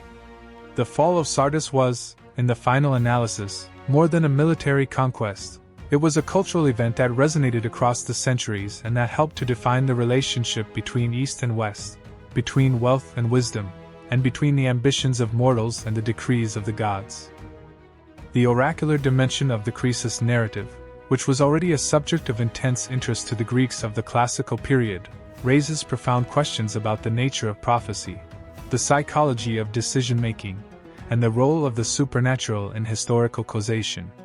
The Delphic oracle, which was the most authoritative religious institution of the Greek world, occupied a unique position in the political culture of the age, for it was simultaneously a source of divine revelation and a center of political intelligence, a place where the priests and priestesses, through their network of informants and their accumulated experience of the affairs of the great powers, could offer advice that was often shrewd and well-informed beneath its enigmatic surface. The prophecy that Croesus received, that if he attacked the Persians he would destroy a great empire, was a masterpiece of the oracular art, for it was true under any interpretation of the outcome. If Croesus won, he would destroy the Persian Empire. If he lost, he would destroy his own. The ambiguity was not a failure of communication but a deliberate strategy of risk management, a way of preserving the oracle's reputation regardless of the result, and the story of Croesus's misinterpretation served as a warning to all who consulted the oracle, to think carefully about the possible meanings of the words they received. The psychology of Croesus, who was so eager for a favorable interpretation that he failed to consider the alternative, is a study in the cognitive biases that afflict decision-makers in all ages. The confirmation bias that leads us to seek out evidence that supports our preconceptions, the overconfidence that blinds us to the possibility of failure, and the sunk cost fallacy that makes it difficult to reverse a course of action once we have committed our resources and our reputation to it. The aftermath of the conquest, in which Croesus is said to have sent the chains of his captivity back to Delphi as a reproach to the god who had deceived him, and in which the oracle replied that Croesus had no cause for complaint because Apollo had merely fulfilled his own destiny, the destiny that had been decreed for the fifth descendant of Gyges, who had usurped the throne by murder, raises the further question of divine justice and the extent to which the gods intervene in human affairs. The Delphic response, as recorded by Herodotus, shifts the blame from the oracle to the suppliant, Croesus, by failing to inquire further, by failing to ask which empire would be destroyed, had brought his misfortune upon himself. The god, in this view, had not deceived the king, he had simply spoken the truth, and the king, in his folly, had misunderstood it. The moral of the story, which is reinforced by the earlier episode of Solon and by the later scene on the Pyre, is that human beings are responsible for their own choices and that the gods, though they may offer warnings and guidance, do not suspend the operation of cause and effect or the consequences of folly. This moral, which is at the heart of the Greek conception of the relationship between mortals and the divine, is one of the reasons why the story of Croesus has retained its power to instruct and to move readers and listeners for more than 2 millennia. The visit of Solon to the court of Croesus, which may be legendary or may be based on a genuine encounter between the Athenian sage and the Lydian king, is a crucial element of the moral architecture of the narrative, for it introduces the theme of the mutability of fortune and the limitations of human happiness at the very moment when Croesus is at the pinnacle of his power. Solon, who had been invited to Sardis because of his reputation for wisdom and because Croesus was eager to display his wealth to a philosopher of international renown, was shown the treasures of the palace, the golden vessels, the embroidered robes, the chests of precious stones, and was asked by the king, who was the happiest man he had ever seen. The answer, which disappointed and angered the king, was a series of examples of obscure individuals who had lived modest lives and died honorable deaths, and the culminating maxim, "Call no man happy until he is dead," was a rebuke to the king's assumption that wealth and power were the keys to happiness. The story, whether historical or invented, captures a fundamental tension that runs through the history of the ancient world, the tension between the aristocratic ideal of wealth, honor, and achievement, and the philosophical ideal of moderation, self-knowledge, and inner peace. Croesus, who chose to disregard Solon's advice, became the exemplar of the former ideal and the victim of its inherent fragility, while Solon, who returned to Athens and lived to see his reforms tested by the tyranny of Pisistratus, represented the latter ideal and its stoical acceptance of the limits of human control. The camel stratagem that Cyrus employed at the Battle of Thymbra, or wherever the final engagement before Sardis was fought, is one of the most intriguing tactical innovations of ancient military history and a testament to the Persian king's resourcefulness and psychological insight. The use of camels to terrify cavalry horses was not, so far as we know, a previously established tactic in Near Eastern warfare, and it seems to have been a spur-of-the-moment improvisation that capitalized on the Persian army's access to the baggage camels that were used to transport supplies. The stratagem is remarkable not only for its effectiveness but also for its insight into the behavior of animals under stress, for the panic that the camels induced in the Lydian horses was an instinctive reaction, hardwired into the equine brain by millions of years of evolution, which recognized the camel as a strange and potentially dangerous creature that should be avoided. The Persian king, who may not have understood the neurobiology of the horse but who certainly understood the practical consequences of its fear, demonstrated a flexibility of mind that was characteristic of his generalship. He was willing to abandon the conventional tactics of infantry and cavalry engagement, and to experiment with an unorthodox solution when the situation demanded it. The camel stratagem entered the annals of military history as an example of the kind of creative thinking that distinguishes great commanders from merely competent ones, and it was cited by later military writers, including the Roman Frontinus, as a model of tactical ingenuity. The archaeological evidence for the Lydian kingdom and the Persian conquest, though fragmentary and often difficult to interpret, has added significantly to our understanding of the material culture and the historical geography of the region. The site of Sardis, which has been excavated by American and Turkish archaeologists since the early 20th century, has revealed the remains of the Mermnad Palace, the impressive fortification walls that protected the citadel, and the extensive residential and commercial quarters that testified to the city's prosperity. The most spectacular single find is the Lydian treasure, a hoard of gold and silver objects, including jewelry, vessels, and coins, that was looted from the site and that eventually made its way, after a long and controversial odyssey, to the Metropolitan Museum of Art in New York, which returned it to Turkey in the 1990s.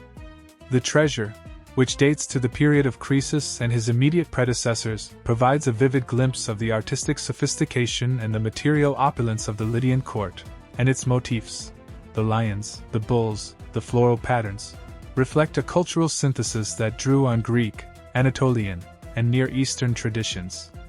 The excavations at Sardis have also uncovered evidence of the destruction that accompanied the Persian conquest, including layers of ash and debris that may correspond to the sack of the city by Cyrus, though the extent of the damage and the nature of the transition from Lydian to Persian rule remain subjects of scholarly debate. The archaeology of Lydia, like the textual sources, tells a story of a vibrant and wealthy civilization that was absorbed, rather than annihilated, by the rising power of the Achaemenids. The subsequent history of Sardis under the Achaemenid Empire, which lasted until the conquest of Alexander the Great in 334 BC, was a period of relative stability and prosperity that belied the dramatic circumstances of the city's fall.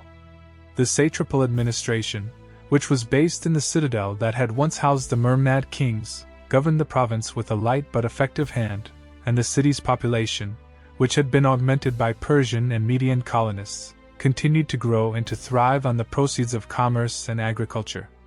The bazaars of Sardis, which had been famous since the time of Gyges for the quality of their textiles, their dyed wools, and their metalwork, continued to attract merchants from across the empire and beyond, and the city's markets were stocked with goods from India, Arabia, Egypt, and the Greek world.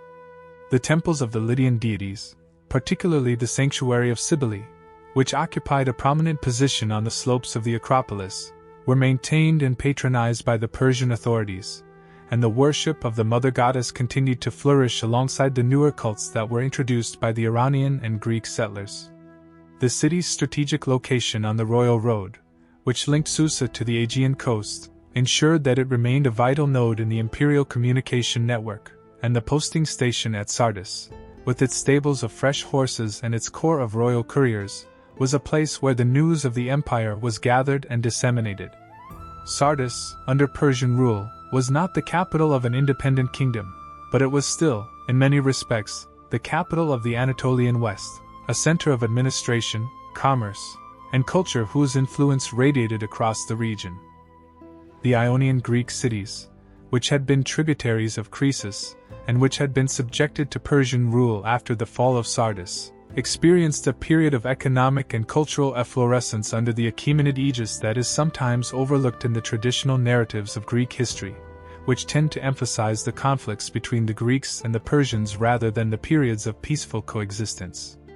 The city of Miletus, in particular, flourished under Persian rule, its merchants trading as far afield as the Black Sea, Egypt, and the Western Mediterranean, and its philosophers and scientists, Thales, Anaximander, Anaximenes, Hecataeus, laying the foundations of the Ionian Enlightenment that would transform the intellectual life of the Greek world. The Persian administration, which was primarily concerned with the collection of tribute and the maintenance of order, did not interfere significantly in the internal affairs of the Greek cities,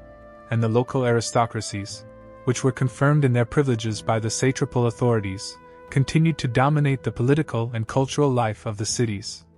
The period of Persian rule, which lasted for more than a century, was not, from the perspective of the Ionians, a dark age of oppression but a time of relative stability and prosperity, and the cultural achievements of the period, the poetry of Hipponax, the architecture of the temples of Artemis at Ephesus and Apollo at Didyma, the geographical explorations that mapped the known world, were as impressive as anything that had been produced under the independent Lydian monarchy. The Persian Wars, which erupted in 499 BC with the Ionian Revolt, and which culminated in the invasions of Greece under Darius and Xerxes, were, in many respects, the delayed consequence of the conquest of Lydia and the incorporation of the Greek cities into the Achaemenid Empire. The revolt, which was led by the Ionian city of Miletus and which was aided by the Athenian and Eretrian contingents that burned the satrapal capital of Sardis in 498 BC, was a direct response to the political and economic pressures of Persian rule.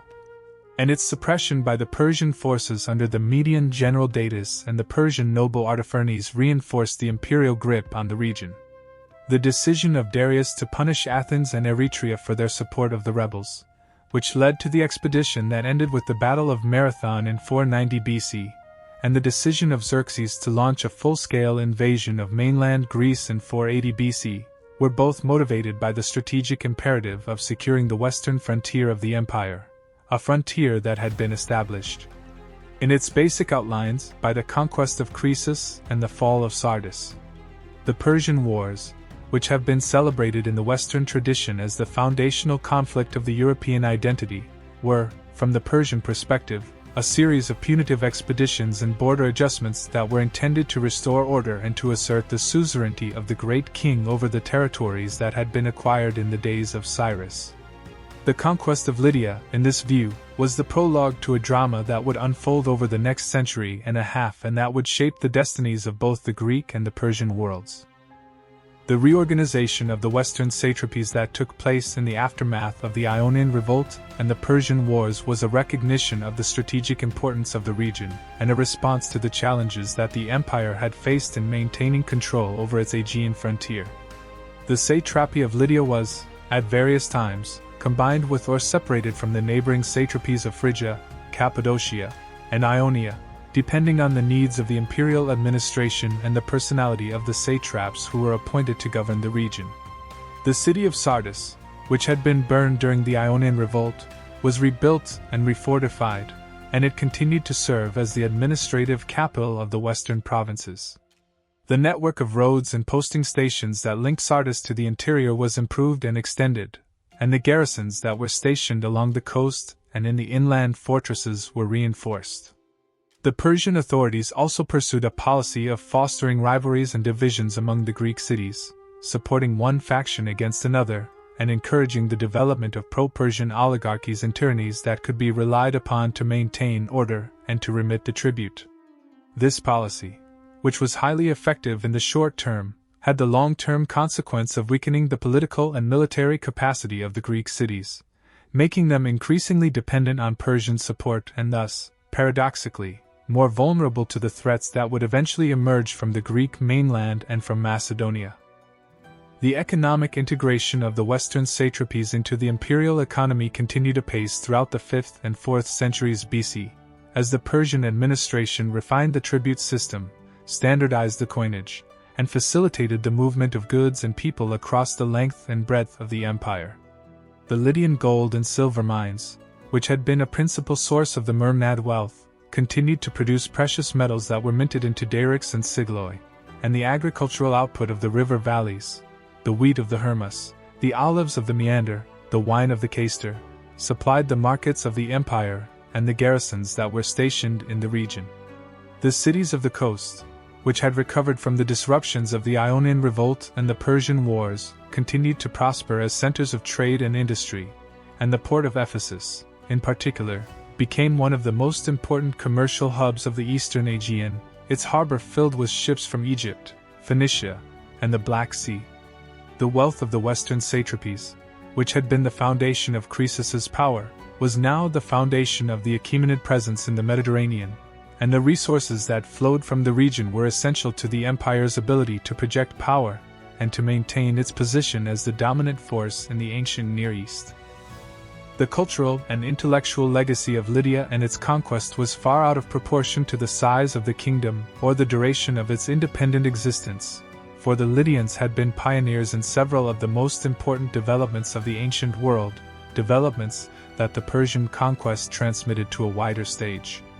The invention of coinage, which had occurred in Lydia during the 7th century BC and which had been perfected under the Mermnad dynasty, was arguably one of the most significant economic innovations in human history, for it created a medium of exchange that was portable, durable, and standardized, and that enabled the expansion of trade, the accumulation of capital, and the development of complex financial instruments that would not reach their full potential until the Renaissance and the modern era. The Lydian experiment with bimetallism, the simultaneous use of gold and silver coins at a fixed ratio, was an attempt to reconcile the convenience of a portable currency with the need for a stable store of value, and it anticipated, in a rudimentary form, the monetary systems that would dominate the world economy for centuries. The Persian adoption and diffusion of the Lydian coinage system, through the darics and sigloi that were minted in the imperial treasuries, ensured that the Lydian innovation would become the standard for the entire Near East and beyond, influencing the monetary practices of the Greek city-states, the Hellenistic kingdoms, and eventually the Roman Empire. The fall of Sardis, which might have been expected to terminate the Lydian monetary tradition, instead ensured its perpetuation and its global dissemination. The artistic and architectural achievements of the Lydians, which were closely related to their wealth and their contacts with the Greek and Near Eastern worlds, also left a lasting imprint on the visual culture of the ancient Mediterranean. The Lydian craftsmen, who worked in gold, silver, ivory, and precious stones, produced jewelry, vessels, and decorative objects of extraordinary refinement, objects that were prized by the Greeks and the Persians alike and that influenced the development of the decorative arts in both cultures. The architecture of Sardis, which combined the massive fortifications of the Anatolian tradition with the columned halls of the Greek Megaron and the ornamental brickwork of the Near East, was a precocious example of the architectural syncretism that would characterize the Achaemenid palaces at Pasargadae and Persepolis. The tumulus tombs of Bintip, the great burial mounds that were erected for the Mermnad kings on the plain of the Hermus, were among the largest funerary monuments of the ancient world, and their construction required the labor of thousands of workers and the mastery of engineering techniques that were not surpassed until the Roman period. The Lydian tradition of monumental burial, which was adopted and adapted by the Persians and the other Iranian peoples, contributed to the development of the rock-cut tombs of the Achaemenid kings at Nakhchi-Rostam and the tomb of Cyrus at Pasargadae, which combined the Lydian gabled form with the Persian taste for simplicity and grandeur. The religious contributions of Lydia to the ancient world were centered on the cult of the mother goddess Cybele, who was worshipped at Sardis and at other sanctuaries throughout Anatolia and who, under the name of the Magna Mater, would eventually be imported into Rome in the late 3rd century BC. The cult of Cybele, which involved ecstatic rituals, the self-castration of her priests, the Galli, and the worship of her consort Attis, who died and was resurrected, was one of the most powerful and enduring of the mystery religions of antiquity, and its influence can be traced in the later cults of Isis, Mithras, and Christianity. The Persian authorities, who were generally tolerant of the religious practices of their subject peoples, permitted the worship of Cybele to continue undisturbed, and the goddess's sanctuary at Sardis remained an important pilgrimage site throughout the Achaemenid period.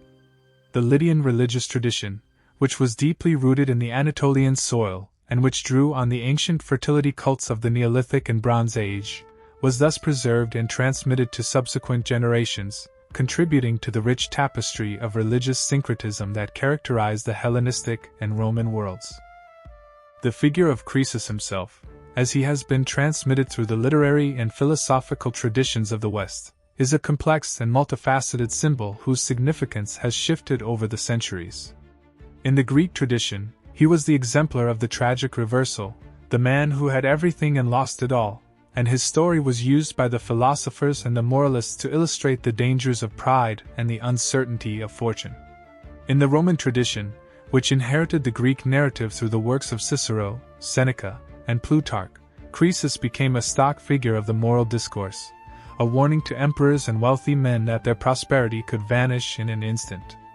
In the medieval and Renaissance periods, when the Greek texts were rediscovered and translated, Croesus was often paired with other exemplars of fallen greatness, such as Alexander, Caesar, and Darius, and his story was retold in the works of Dante, Boccaccio, and Chaucer. In the modern era, the phrase, "rich as Croesus," has survived in the English language as a proverbial expression of immense wealth, while the story of the king and the oracle has become a staple of the literature on decision-making, cognitive bias, and the art of interpreting ambiguous information.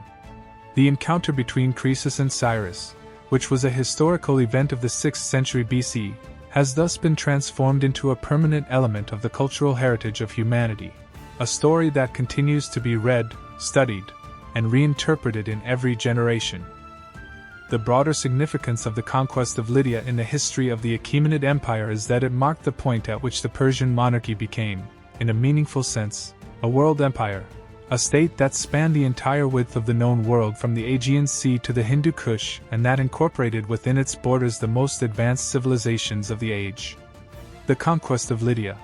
by providing the Persians with a secure base on the shores of the Mediterranean and by opening the gates to the Greek world, completed the process of expansion that had begun with the fall of Ecbatana and that would continue with the annexation of Babylon in 539 BC.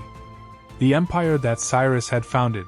and that his successors consolidated and extended, was the first state in human history to unite the great riverine civilizations of the Nile and the Tigris-Euphrates with the highland cultures of the Iranian plateau and the maritime cities of the Anatolian coast, and the administrative, economic, and cultural integration that this unification required was a challenge of unprecedented complexity. The conquest of Lydia, by demonstrating that the Persian system could successfully absorb a wealthy, sophisticated, and culturally distinct region without destroying its essential vitality, provided a model for the subsequent incorporation of Egypt, the Indus Valley, and the other provinces of the empire. The fall of Sardis was, in this sense, a test case for the Achaemenid imperial project, and the success of that test case was one of the reasons why the empire endured for as long as it did. The long-term consequences of the Lydian conquest for the economic history of the Mediterranean world are still being assessed by scholars.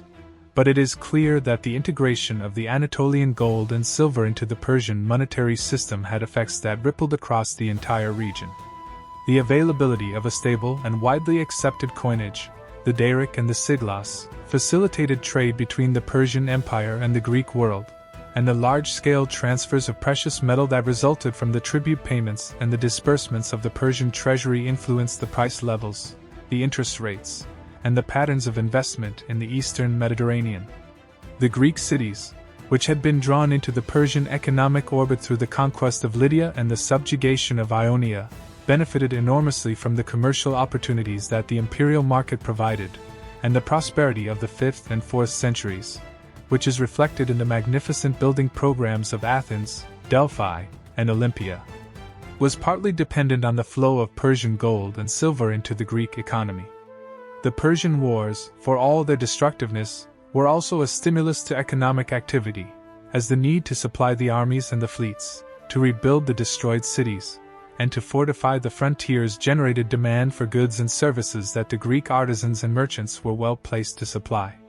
The conquest of Lydia was, therefore, not only a political and military event but also an economic watershed, the point at which the monetary and commercial systems of the ancient Near East and the Greek world began to merge into a single integrated economy, a process that would reach its fullest development in the Hellenistic period after the conquests of Alexander.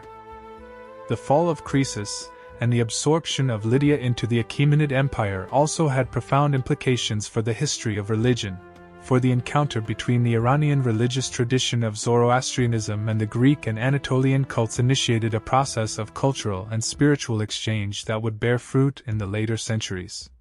The Persian policy of religious toleration, which allowed the subject peoples to continue worshipping their own gods while also patronizing the imperial cult of Ahura Mazda, created an environment in which religious ideas could travel across the boundaries of culture and language, and the syncretic tendencies that are evident in the religious art and the inscriptions of the Achaemenid period reflect a willingness, on both sides, to borrow and to adapt the concepts and the imagery of the other. The Magi, the Persian priestly class that had been integrated into the Achaemenid court since the days of Cyrus, were exposed to the philosophical and theological speculations of the Greeks, and their doctrines, which included a dualistic cosmology, a belief in the resurrection of the dead, and a vision of a final judgment, influenced the development of Jewish apocalypticism and, through it, of Christian eschatology. The cult of Cybele, which the Persians permitted to flourish at Sardis, was later imported into the Roman world, where it became one of the most popular and controversial of the Oriental mystery cults, and its emphasis on the death and resurrection of the divine consort Attis may have contributed to the intellectual environment in which the Christian message of the resurrected Christ found a receptive audience. The conquest of Lydia, which brought the Persian and the Greek religious worlds into sustained contact, was, in the long view, a crucial episode in the prehistory of the great religious transformations that would reshape the Mediterranean world in the centuries to come. The memory of Croesus and his encounter with Cyrus was preserved not only in the Greek and Roman literary traditions but also in the oral and written cultures of the Near East, where the story was adapted to the conventions and the concerns of the local audiences. The Babylonian chronicles, which recorded the fall of Lydia in their laconic style, confirmed the essential historicity of the event, and the Achaemenid royal inscriptions, such as the Behistun relief and the foundation tablets of Susa, implicitly acknowledged the importance of the Western conquests by listing Lydia among the provinces of the empire. The Jewish tradition, which had hailed Cyrus as the anointed of the Lord for his restoration of the temple, was less interested in Croesus, but the story of the wealthy and arrogant king who was brought low by a more powerful enemy resonated with the prophetic literature's themes of the downfall of the proud and the exaltation of the humble. The Iranian tradition, preserved in the Shahnameh and in the popular legends that were transmitted orally for centuries, did not preserve the name of Croesus, but it celebrated the conquests of the great kings and the accumulation of the treasures that were the foundation of Iranian power, and the golden capital of the West, whether called Sardis or by some other name, was a fixture of the epic geography of the Persian national epic. The fall of Sardis was, in this sense, a universal story, a tale that could be retold in every language and adapted to every cultural context, because its themes, the rise and fall of kingdoms, the vanity of wealth, the cleverness of the conqueror, and the pathos of the conquered, are among the most fundamental of all human narratives. As we prepare to enter the second half of our exploration of the conquest of Lydia and its place in the larger story of the Achaemenid Empire, we have followed Croesus from the gold-dusted sands of the Pactolus to the smoke-filled Pyre before the walls of his fallen capital. We have watched the ambiguous prophecies of Delphi, the clash of armies on the plains of Cappadocia, the audacious winter march of Cyrus across the Anatolian plateau, the battle of camels and cavalry that broke the Lydian horse, and the final, dramatic capture of the city that was supposed to be impregnable. We have examined the political, economic, and cultural dimensions of the conquest, and we have traced the long-term consequences of the fall of Sardis for the Persian Empire, the Greek world, and the religious and intellectual history of the Mediterranean. In the chapters that follow, we will continue our journey, moving deeper into the Achaemenid period, exploring the further developments in the satrapy of Lydia, the long and intricate relationship between the Persians and the Greeks, and the ultimate fate of the empire that Cyrus had built on the foundations of the kingdoms he had conquered. The fall of Croesus was, like the fall of Ecbatana, a masterstroke, a moment when the world turned on its axis, and the story of that masterstroke is far from finished. The integration of Lydia into the Achaemenid administrative and economic framework, which began immediately after the fall of Sardis in approximately 546 BC, was a meticulously orchestrated process that converted a defeated kingdom into a model satrapy of the expanding Persian Empire. Cyrus the Great, having already perfected the art of imperial consolidation with the absorption of Media, applied the same principles of conciliation and cooptation to the Lydian domain, recognizing that the region's immense wealth and its strategic position on the threshold of the Greek world demanded a velvet glove rather than an iron fist. The satrapy of Sparta, as the Persians called Lydia, was established with Sardis as its capital, and the first satrap appointed was a Persian nobleman named Tabulus, who was charged with maintaining order, supervising the collection of the annual tribute of 500 silver talents, and ensuring the loyalty of the newly subjugated population. Alongside Tabulus, a separate military commander, responsible for the garrison forces stationed in the Citadel and throughout the province, and a chief financial officer, who oversaw the assessment and collection of taxes, were appointed in accordance with the nascent Achaemenid practice of dividing provincial authority to prevent the accumulation of excessive power in the hands of a single individual. The Lydian aristocracy, which had been decimated by the catastrophic defeat on the plain of the Hermus and the subsequent sack of the city, was reconstituted under Persian oversight, and those noble families that pledged their allegiance to the great king were permitted to retain a portion of their ancestral estates, and, in many cases, were offered positions within the new administration, serving as intermediaries between the Persian governors and the native population. The local administrative traditions, which had been honed under 5 generations of Mermnad rule, were not discarded but were instead absorbed into the imperial bureaucracy, with Lydian scribes continuing to manage the land registries, tax rolls, and legal records, though they now wrote in Aramaic, the lingua franca of the Achaemenid chancellery, rather than in their native Lydian script. This policy of administrative continuity, which minimized disruption and reassured the Lydian population that the change of regime did not entail the annihilation of their accustomed ways of life, was a hallmark of Cyrus's statecraft and one of the principal reasons why the Western satrapies, despite the trauma of conquest, recovered rapidly and became among the most prosperous and loyal provinces of the empire. The economic policies that the Persians implemented in Lydia were designed to harness the kingdom's legendary wealth for the benefit of the imperial center while simultaneously maintaining the local prosperity that generated the tribute. The mines of the Pactolus River and the other gold-bearing streams of the Molis Range, which had been the foundation of the Mermnad treasure, were placed under the direct supervision of the crown, and the output of precious metal was carefully recorded and transported, under heavy guard, to the imperial treasuries at Susa and Pasargadae, where it was minted into the famous gold darics and silver sigloi that became the standard currency of the Achaemenid Empire. The Lydian mint at Sardis, which had produced the world's first pure gold and silver coinage under Croesus, was not closed but was instead retooled to strike the new imperial coins, and the skilled Lydian moneyers and die engravers, whose expertise was unmatched in the ancient world, were retained and put to work producing the darics that bore the image of the great king as an archer, a symbol of Persian military prowess and royal authority. The tribute of 500 talents, which represented a significant but not crippling annual levy on the province, was used to finance the construction of the royal road, the maintenance of the garrison forces, and the lavish building projects at the imperial capitals, while a portion of the revenue was reinvested in the local infrastructure, the roads, bridges, and irrigation works that were essential to the agricultural and commercial prosperity of the region. The standardizing impulse of the Achaemenid administration, which extended to weights, measures, and the regulation of trade, created a stable and predictable economic environment that encouraged commerce, and the merchants of Sardis, who had been trading with the Greek cities, the Levant, and the interior of Anatolia for generations, found that the new imperial order,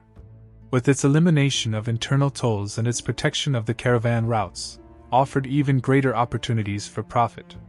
The fall of Sardis, which had been a catastrophe for the Mermnad dynasty, was, for the Lydian commercial classes, a transformative event that integrated their enterprises into the largest and wealthiest market that the world had yet seen, and the bazaars of the city, which had been famous since the days of Gyges, continued to hum with the activity of merchants from every corner of the empire.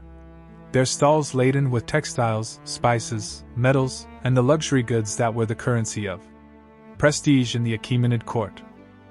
The treatment of the captive king, Croesus, became a powerful symbol of the magnanimity that distinguished Achaemenid rule from the annihilating brutality of the Assyrian and Babylonian empires, and the various traditions that surround his fate reflect the complex interplay of historical fact and ideological construction. According to the most famous account, preserved by Herodotus and elaborated by Ctesias and later writers, Croesus was placed upon a pyre by Cyrus, either as a sacrifice of thanksgiving to the gods or as a demonstration of the conqueror's absolute power, and was saved at the last moment by the intervention of Apollo, who sent a sudden rainstorm to extinguish the flames after the fallen king cried out the name of the Athenian sage Solon. Whether this story is a historical event, a pious fiction invented by the Delphic priesthood to vindicate the oracle's ambiguous prophecy, or a Persian court narrative designed to showcase the clemency of the king, it is certain that Croesus was not executed but was instead taken into the Achaemenid court, where he was treated with the honor due to a deposed monarch and consulted as an advisor on matters pertaining to the western provinces and the Greek world. The presence of Croesus at the Persian court served a number of political functions. It demonstrated, to the subject peoples of the empire, that Cyrus was not a wanton destroyer of kings but a respectful conqueror who valued the wisdom and the experience of the vanquished. It provided the Persian king with a valuable source of intelligence about the political and cultural landscape of the Greek world, which was increasingly becoming a theater of Persian ambition, and it neutralized the potential threat of a Lydian restoration, for as long as the legitimate king was alive and in Persian custody, any pretender who raised the standard of revolt would be seen as a usurper rather than a liberator. Croesus, for his part, appears to have accepted his new role with the pragmatism of a man who understood that the wheel of fortune had turned and that his survival depended on the goodwill of his conqueror. The traditions that report his advice to Cyrus on various matters, the wisdom of avoiding a campaign against the masterstroke, the strategy for dealing with the rebellious Lydian nobleman Pactyes, the proper protocol for receiving the envoys of the Greek cities, may be later embellishments, but they reflect a consistent memory of the fallen king as a counselor whose experience and intelligence were valued by the new regime. The revolt of Pactyes, which erupted in the immediate aftermath of the Persian withdrawal from Sardis, was the first serious challenge to the new order in Lydia and an instructive test of the Achaemenid system of provincial governance. Pactyes, a Lydian nobleman to whom Cyrus had entrusted the task of transporting the royal treasure to the imperial capital, used the resources at his disposal to raise the standard of rebellion, rallying the disaffected elements of the Lydian population and hiring a force of Greek mercenaries to support his cause. The revolt, which threatened to undo the recent Persian conquest, was crushed with a combination of military force and political conciliation that demonstrated the effectiveness of the Achaemenid response to internal dissent. Cyrus dispatched the Median general Mazars, one of the most trusted commanders in the imperial army, with a force of Persian and Median troops to suppress the rebellion, and Mazars conducted the campaign with a combination of speed and ruthlessness that left no room for further resistance. Pactyes was captured and executed, and the Greek mercenaries, after a brief and futile resistance, were rounded up and deported to the eastern provinces, a policy that removed the potential for future mercenary recruitment, while simultaneously populating the frontier with a disciplined and useful military population. The Lydian population, which had been tempted to join the rebellion by the prospect of a return to independence, was disarmed and compelled to surrender their weapons, and the city of Sardis, which had been the epicenter of the revolt, was placed under tighter Persian control, its garrison reinforced, and its walls repaired. The revolt of Pactyes, though it was quickly suppressed, taught the Persians a valuable lesson about the volatility of the western provinces and the need for a permanent military presence in the region,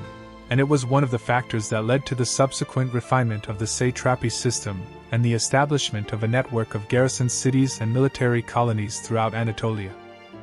The long-term pacification of Lydia, which was achieved through a combination of military deterrence, economic integration, and cultural accommodation, was a success story of the Achaemenid imperial project, and the province remained, for the next 2 centuries, one of the most stable and prosperous components of the empire. The Lydians, who had initially resented the Persian conquest, and who had been tempted to rebel by the promises of pacts, gradually came to accept, and even to embrace, their place within the imperial order, for the stability and the economic opportunities that the empire provided were ultimately more appealing than the precarious independence that had preceded it. The Lydian cavalry, which had been the terror of the Anatolian battlefields under the Mermnad kings, was reorganized as a contingent of the imperial army, and Lydian horsemen served with distinction in the campaigns of Darius I against the Scythians and of Xerxes I against the Greeks. Their skills in mounted combat complementing the infantry tactics of the Persian sparabara and the firepower of the Median archers.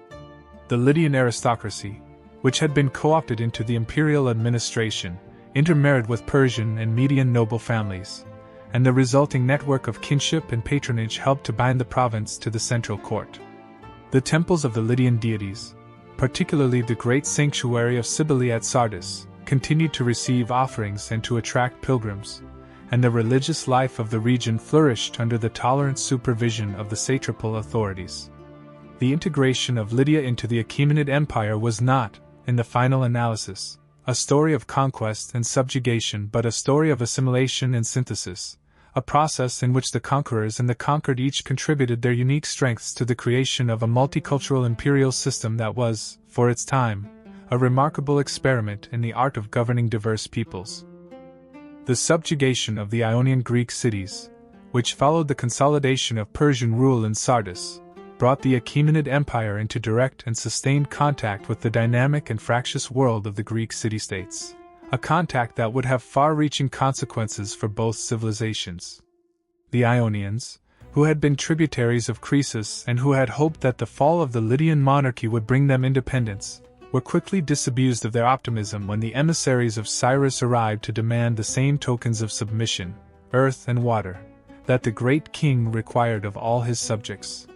The cities, which had watched the rapid collapse of the Mermnad kingdom with a mixture of alarm and anticipation, now faced the uncomfortable reality that a new and more formidable master had taken the place of the old, a master who commanded the resources of the entire Iranian plateau, and who was not inclined to tolerate the kind of independent maneuvering that the Lydian kings had occasionally permitted. The Ionian response to the Persian demand was varied and, in the end, ineffective. Some cities, such as Miletus, which had cultivated a special relationship with the Lydian and now the Persian authorities, promptly submitted and were rewarded with favorable terms and the confirmation of their local privileges. Others, such as the cities of the Troad and the Hellespont, tried to temporize,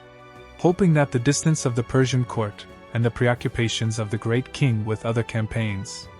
would allow them to preserve a de facto independence, and a few, most notably the islands of Chios and Samos, which were protected by the Aegean Sea from immediate Persian reprisal, openly refused the Persian demands and began to prepare for war.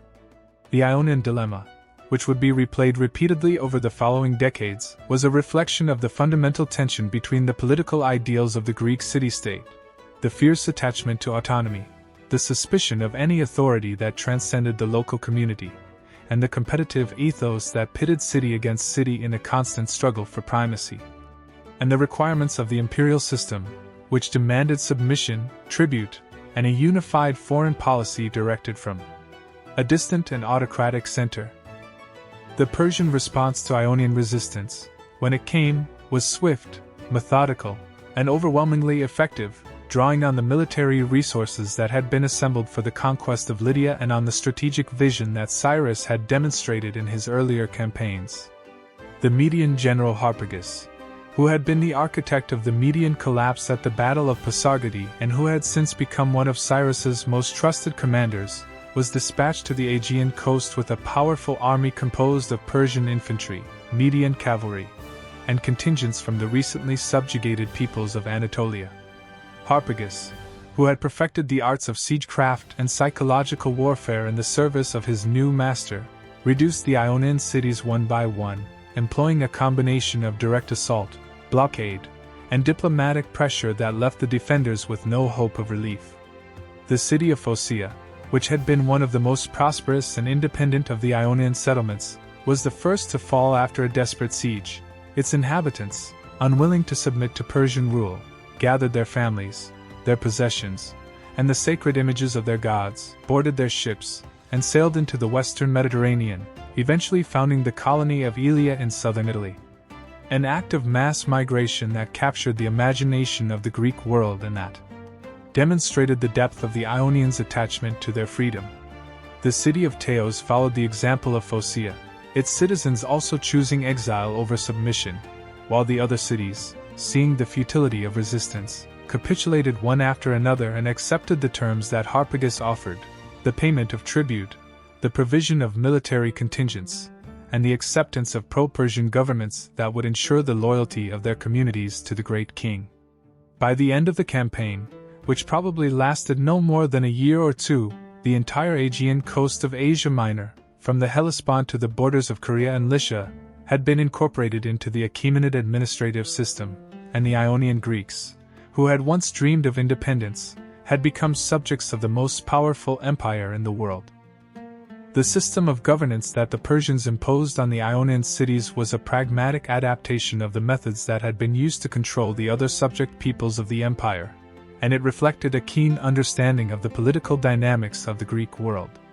The Persians did not attempt to impose a uniform constitution on the cities or to abolish the local institutions, the assemblies, the councils, the magistracies, that were the essence of Greek civic life. Instead, they relied on a network of pro-Persian tyrants, usually drawn from the local aristocratic families, who governed their cities in the name of the great king and who were responsible for the collection of tribute, the maintenance of order, and the suppression of any anti-Persian sentiment that might threaten the stability of the imperial frontier.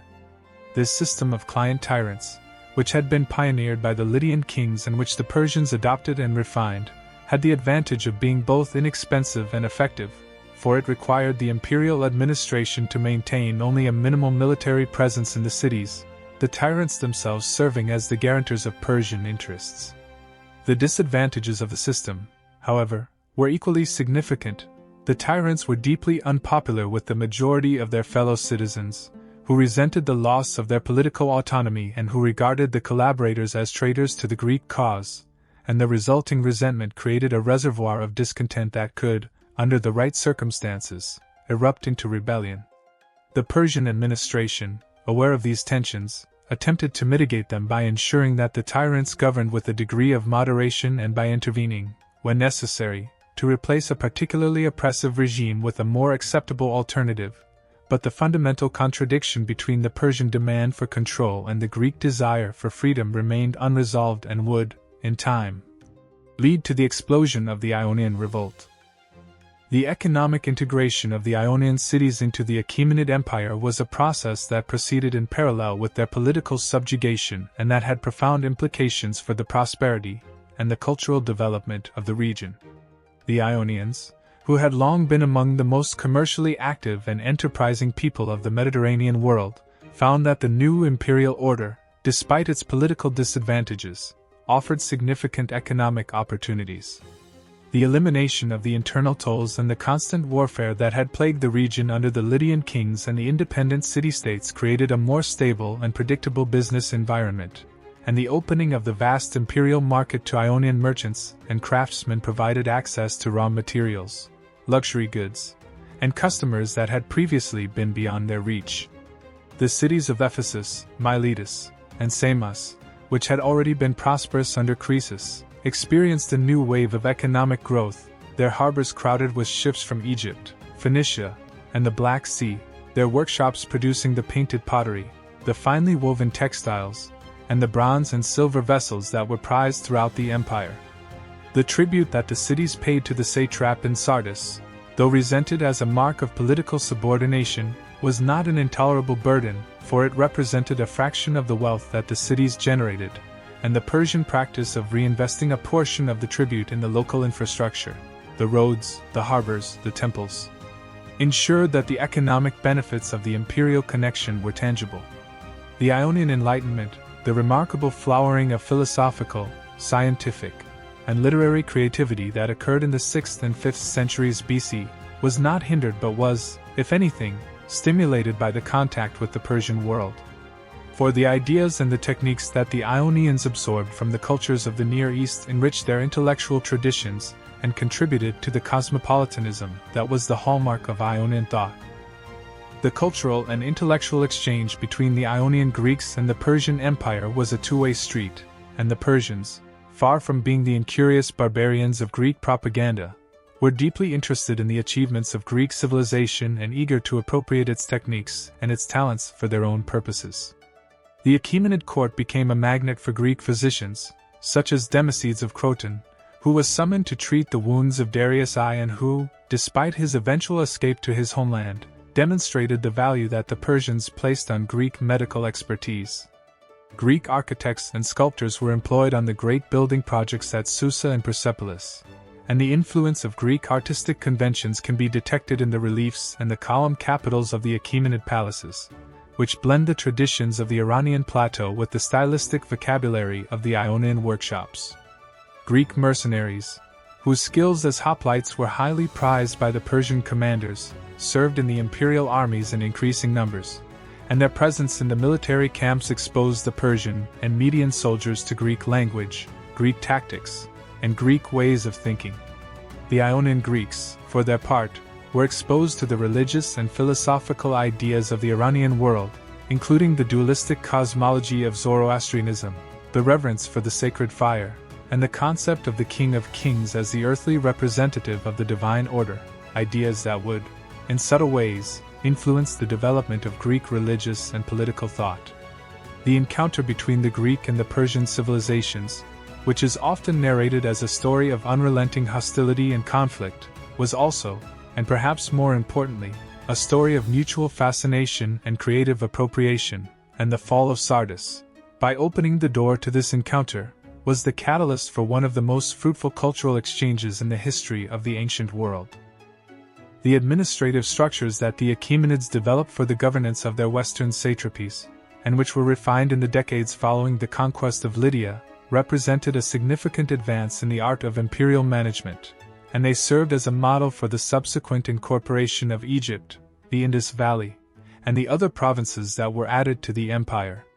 The satrapy of Sparta, which comprised the former kingdom of Lydia and the Greek cities of the Aegean coast, was organized as a distinct administrative unit with clearly defined borders, a fixed annual tribute, and a hierarchy of officials who reported, through the satrap, to the central court at Susa. The satrap, who was appointed by the great king and who served at his pleasure, was typically a member of the highest Persian nobility, often a relative of the royal family or a descendant of one of the 7 clans that had supported Darius I in his seizure of the throne, and his authority extended over all aspects of provincial governance: the collection of taxes, the administration of justice, the maintenance of the roads and the garrisons, and the command of the military forces stationed in the province. The satrap was assisted by a chancellor, who managed the financial accounts and the correspondence with the central court, and by a separate military commander, who was responsible for the training and deployment of the garrison forces and who was appointed directly by the king. A division of powers that was designed to prevent any single official from accumulating the military and financial resources necessary for rebellion. The system of checks and balances that the Achaemenids instituted, the separation of civil and military authority, the appointment of rival officials who could report independently to the king, and the use of traveling inspectors, the eyes and ears of the king, who conducted unannounced audits of the provincial administration, was a remarkably sophisticated mechanism for maintaining control over a far-flung empire in an age when communications were slow and the temptations of provincial autonomy were strong. The tribute system, which was the fiscal backbone of the Achaemenid Empire, was applied to the satrapy of Lydia with a precision that reflected the importance of the province to the imperial treasury. The annual assessment of 500 silver talents, which Herodotus records in his detailed list of the revenues of the empire, was a substantial sum that represented the productivity of the Lydian mines, the fertility of the Anatolian river valleys, and the commercial vitality of the Greek cities. The tribute was collected by the satrapal administration and was transported,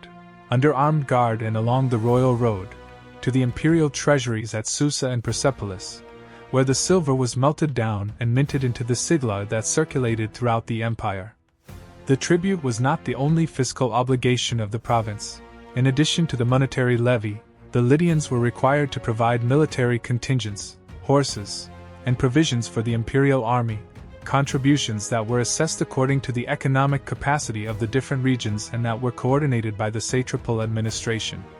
The tax burden, though heavy, was not crippling, for the Achaemenid system, unlike some of its predecessors, was sensitive to the danger of overtaxing the provinces and provoking rebellion, and the satraps were instructed to adjust the assessments in periods of economic hardship or natural disaster. The wealth that flowed from Lydia into the imperial treasury funded the ambitious building projects of the Achaemenid kings, the lavish ceremonies of the royal court, and the military campaigns that extended the empire's borders and defended its frontiers, and the satrapy of Sparta, which had been the golden kingdom of Croesus, became, under Persian rule, the golden cash cow of the Achaemenid state. The military organization of the satrapy, which was designed to deter external threats and to suppress internal disturbances, was an integral component of the imperial defense network that stretched from the Aegean to the Hindu Kush. The permanent garrison at Sardis, which was composed of Persian and Median infantry and cavalry, was the backbone of the provincial military establishment, and its soldiers were periodically rotated to prevent them from developing local attachments that might compromise their loyalty to the great king. The garrison was supplemented by the military contingents that the subject peoples of the province, including the Lydians, the Ionians, and the other Anatolian tribes, were required to provide, and these levies were used for local defense and, when necessary, for service in the imperial expeditions that were launched from the western satrapies. The cavalry of Lydia, which had been the pride of the Myrmidad army, was reorganized and re-equipped according to Persian standards, and it continued to serve as an elite mounted force, its horsemen deployed in the campaigns against the Scythians, the Thracians, and the mainland Greeks. The Ionian Greek cities, which possessed some of the best ships and sailors in the Mediterranean, were required to contribute naval contingents to the imperial fleet, and the triremes of Miletus, Ephesus, and Samos formed a significant component of the Persian naval forces that operated in the Aegean and the eastern Mediterranean. The strategic location of Sardis, at the crossroads of the routes that led to the Hellespont, the Bosporus, and the interior of Anatolia, made it a vital staging ground for military operations in the west, and the city's fortifications, its arsenals, and its supply depots were maintained at a high state of readiness to support the armies that passed through it on their way to the frontiers. The infrastructure projects that the Achaemenids undertook in the western satrapies, and which were financed in large part by the tribute that flowed from the provinces, transformed the physical and economic landscape of Anatolia and facilitated the integration of the region into the imperial system. The royal road, the great highway that linked Susa, the administrative capital of the empire, to Sardis, the capital of the west, was the most impressive and the most important of these projects, a ribbon of stone and packed earth that stretched for over 2,700 kilometers across mountains, deserts, and rivers, and that was provided, at intervals of a day's journey, with posting stations where royal couriers could exchange their exhausted mounts for fresh horses and where travelers could find food, shelter, and protection. The royal road was not only a military artery, enabling the rapid movement of troops and the transmission of intelligence between the center and the periphery. It was also a commercial corridor that facilitated the exchange of goods, ideas, and people across the length of the empire, and the caravans that plied its course carried the spices of Arabia, the ivory of Africa, the lapis lazuli of Badakhshan, and the manufactured goods of the Ionian workshops to markets that were hungry for their wares. The Persians also built and maintained a network of secondary roads that linked the interior of Anatolia to the coastal cities, and they constructed bridges, causeways, and harbors that improved the transportation infrastructure of the region and reduced the costs and the risks of travel and commerce. The posting stations, which were equipped with stables, barracks, and storehouses, were managed by a corps of imperial officials who were responsible for the care of the horses, the provisioning of the couriers, and the security of the road, and the efficiency of this system was a source of wonder and admiration to the Greeks, who compared it, in their own histories, to the rudimentary tracts and the perilous passes of their own country.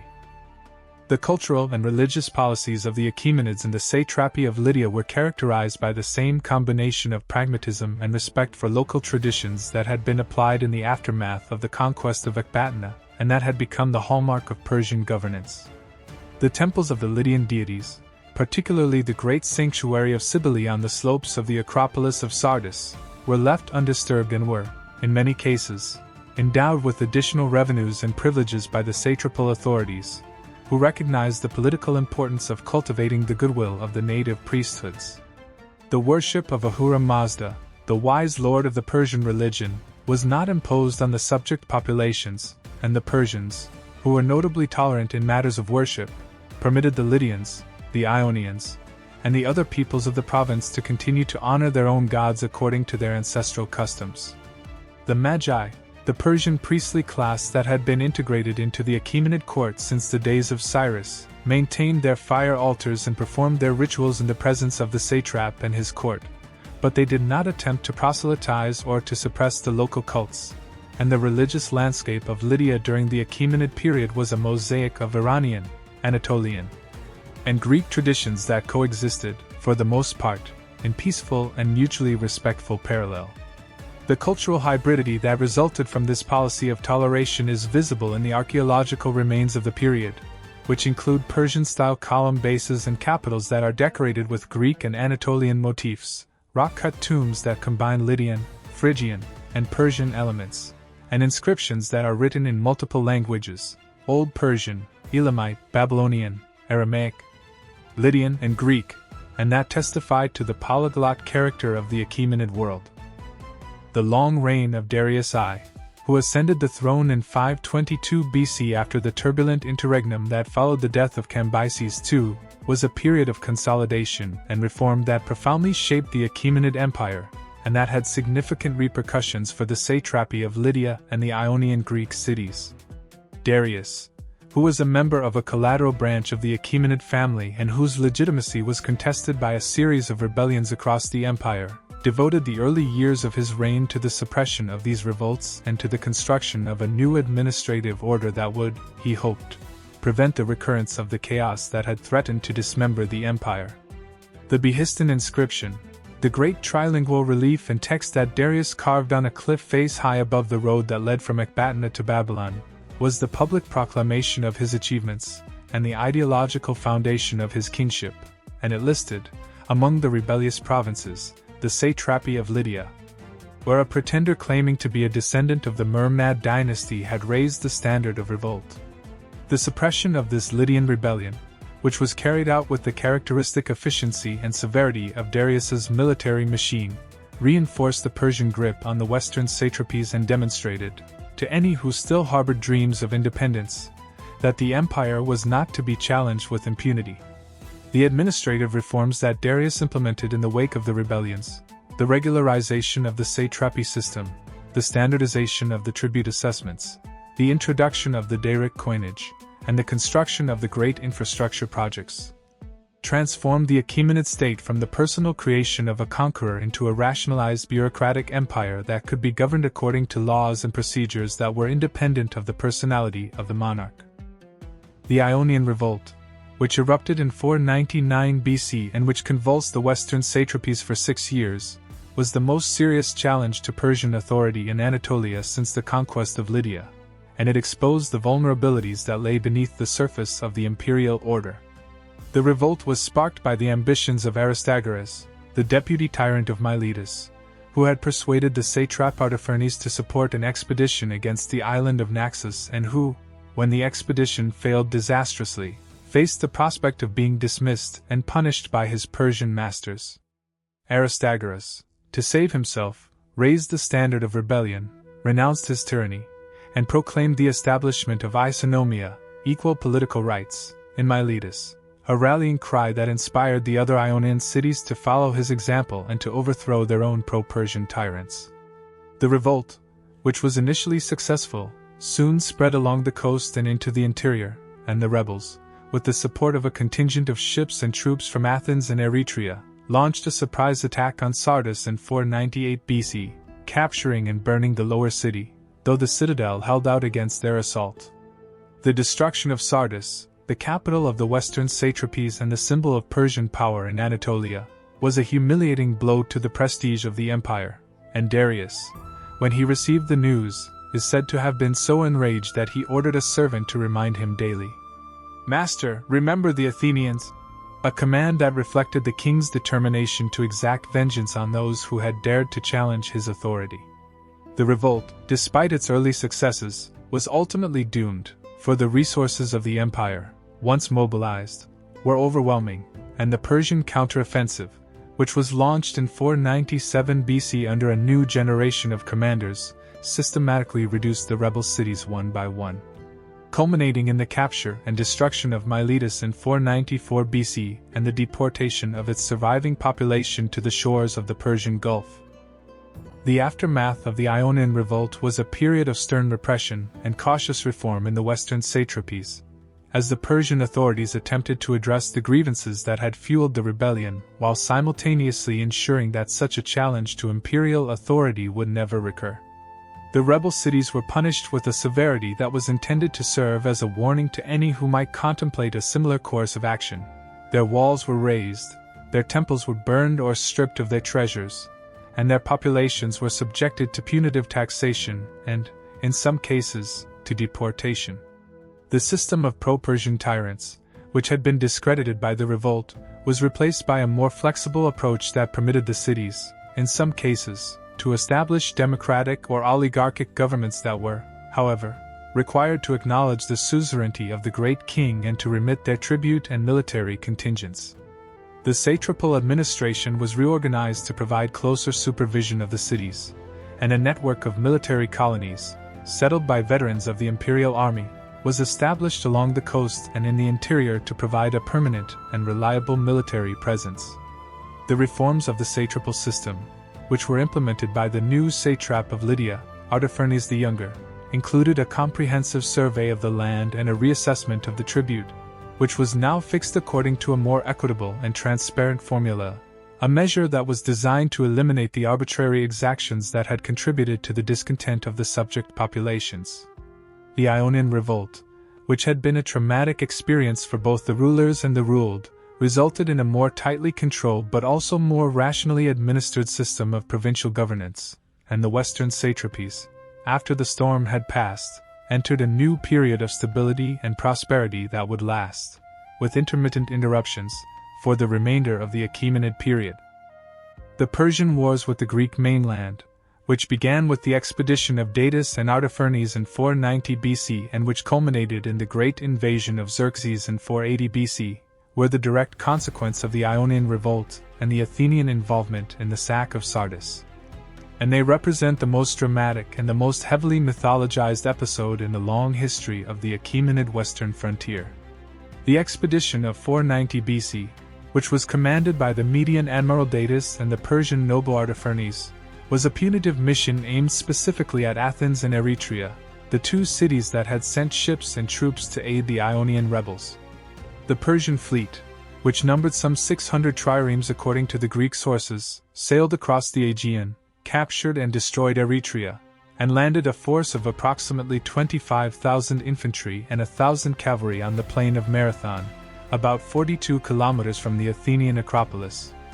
The Battle of Marathon, which was fought on September 12, 490 BC, was a stunning victory for the Athenians and their Plataean allies, who, against all odds and expectations, charged the Persian line and routed the invaders, driving them back to their ships and inflicting heavy casualties. The defeat at Marathon, though a humiliation for Persian arms, did not diminish the empire's capacity to project power, and Darius immediately began preparations for a full-scale invasion that would subjugate the entire Greek peninsula, preparations that were interrupted by his death in 486 BC and by the succession of his son, Xerxes, who inherited both the imperial throne and the obligation to avenge the defeat of his father. The invasion of Greece that Xerxes launched in 480 BC was, in terms of its scale and its logistical complexity, one of the most ambitious military enterprises in ancient history, and the satrapy of Lydia, with its capital at Sardis, served as the primary staging ground for the vast army and fleet that the great king assembled. The army, which was drawn from every corner of the empire, Persians, Medes, Bactrians, Scythians, Indians, Arabs, Egyptians, Ethiopians, and a host of other subject peoples, numbered, according to the most careful modern estimates, somewhere between 100,000 and 200,000 combatants, and the supply lines that sustained this host stretched back across the royal road to the heartland of the empire. The bridging of the Hellespont, the strait that separates Asia from Europe, by a double pontoon bridge of ships was an engineering feat that demonstrated the technical capabilities of the Imperial Corps of Engineers, and the construction of a canal across the Athos Peninsula, which was undertaken to avoid the dangerous waters that had wrecked an earlier Persian fleet, was another testament to the organizational resources that the empire could command. The march through Thrace and Macedonia, the passage through the narrow coastal defile of Thermopylae, where a small force of Spartans and their allies fought a heroic but ultimately futile delaying action, and the occupation of Athens, which was abandoned by its population and whose Acropolis was burned by the Persians. All these events were part of a campaign that, from the Persian perspective, was largely successful in its initial objectives. The naval defeat at Salamis in September 480 BC, which resulted in the loss of 200 Persian ships and the withdrawal of Xerxes to Asia, was followed by the land defeat at Plataea in 479 BC, where the Persian general Mardonius was killed and the remnant of the invasion army was destroyed. These defeats marked the end of Achaemenid ambitions west of the Aegean, but they did not shatter the empire or even seriously diminish its power, and the satrapy of Lydia continued to serve as the forward bastion of Persian influence in the Mediterranean for the next century and a half. The period of the Great King's Peace, which extended from the aftermath of the Persian Wars to the rise of Macedonian power in the mid-4th century BC, was a time of diplomatic maneuvering and strategic engagement between the Achaemenid Empire and the Greek city-states, a period in which the lessons of the failed invasion were absorbed and a more subtle and effective approach to managing the Greek world was implemented. The Persians, having learned at great cost that direct military conquest of the Greek mainland was not feasible, shifted to a policy of indirect influence, using the immense financial resources of the empire to fund the internecine conflicts that were the endemic condition of the Greek political landscape. The Peloponnesian War, the great and devastating conflict between Athens and Sparta that lasted from 431 to 404 BC, was, in its later stages, funded in significant part by Persian gold, which was channeled to the Spartan admirals through the satraps of Lydia and Phrygia, particularly the astute and manipulative Tissaphernes and his rival, Cyrus the Younger, who used the resources of the western satrapies to build the Peloponnesian fleet and to purchase the loyalty of Greek mercenaries and politicians.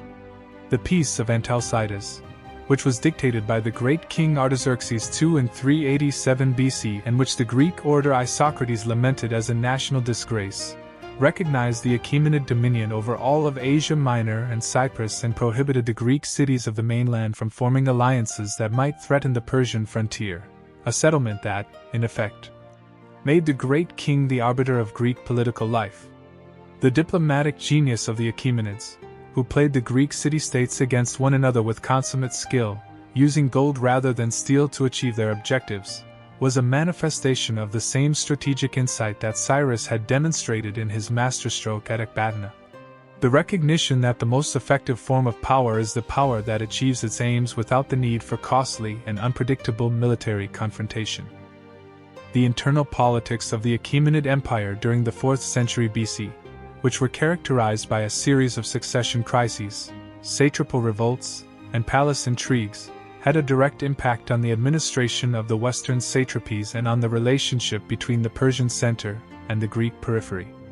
The revolt of Cyrus the Younger, the ambitious prince who attempted to seize the throne from his brother Artaxerxes II in 401 BC, was a moment of particular drama and significance, for Cyrus had, during his tenure as the satrap of Lydia and the commander of the western forces, cultivated a close relationship with the Greek world. And the army that he assembled for his march into the interior of the empire included a contingent of 10,000 Greek mercenaries, the famous 10,000, whose harrowing retreat from the battlefield of Cunaxa to the shores of the Black Sea was immortalized in the Anabasis of Xenophon. The failure of Cyrus's rebellion, which ended with his death at Cunaxa, did not sever the connection between the Persian satraps and the Greek mercenaries. On the contrary, the exposure of the Greek world to the military possibilities of the Persian interior, and the demonstration of the effectiveness of Greek hoplite tactics against the Persian cavalry, had profound and lasting consequences for the strategic balance between the two civilizations. The satraps of Lydia and the other western provinces, who were often in rebellion against the central court or engaged in complicated power games with their rivals, continued to recruit Greek mercenaries and to cultivate Greek allies. A practice that further integrated the Greek world into the political and military dynamics of the Achaemenid Empire, and that contributed to the gradual blurring of the boundaries between the Greek and Persian spheres of influence. The economic prosperity of the Western satrapies during the 4th century BC,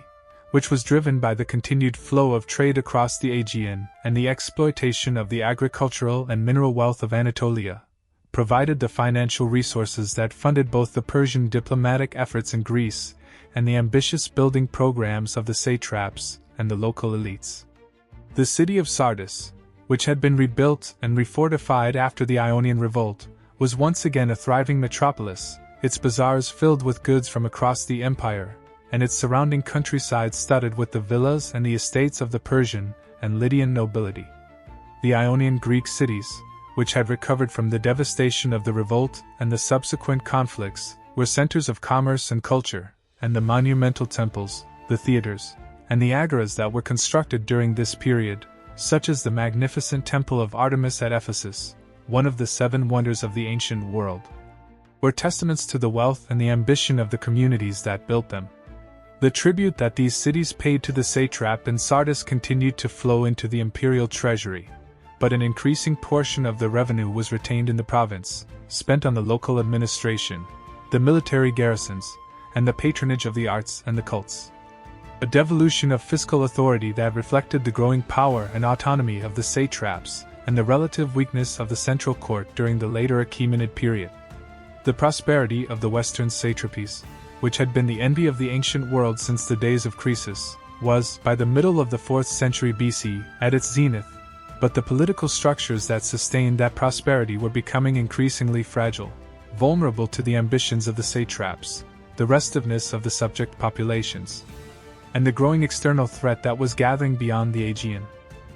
The rise of Macedon under Philip II,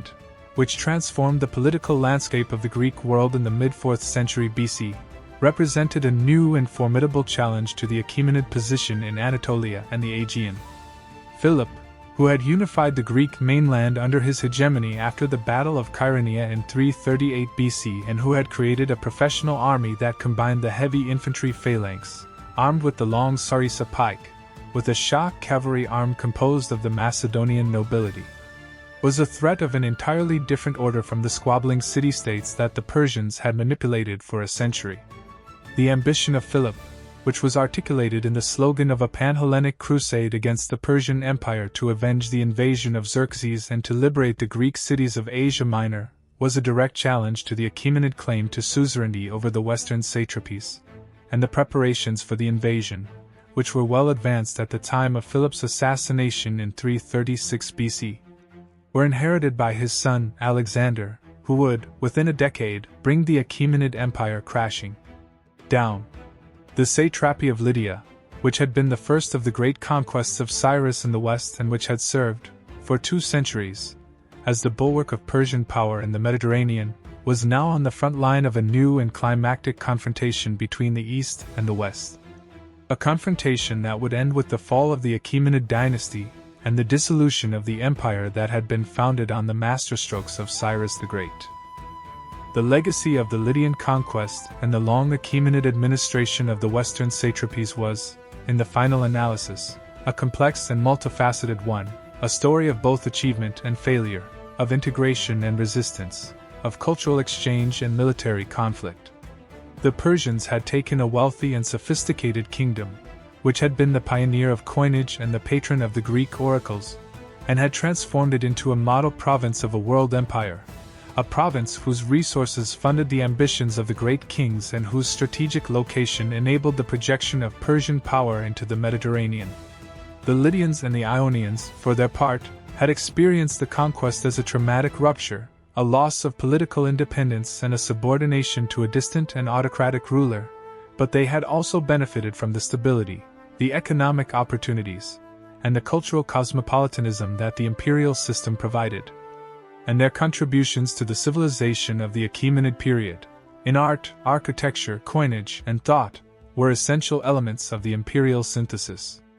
The fall of Sardis, the encounter between Croesus and Cyrus, the long centuries of Persian rule, these were the formative experiences of a region that stood at the crossroads of Europe and Asia, and the echoes of those experiences can still be heard, in the ruins of the cities, in the legends of the poets, and in the memories of the peoples who inhabit the ancient lands of Lydia and Ionia.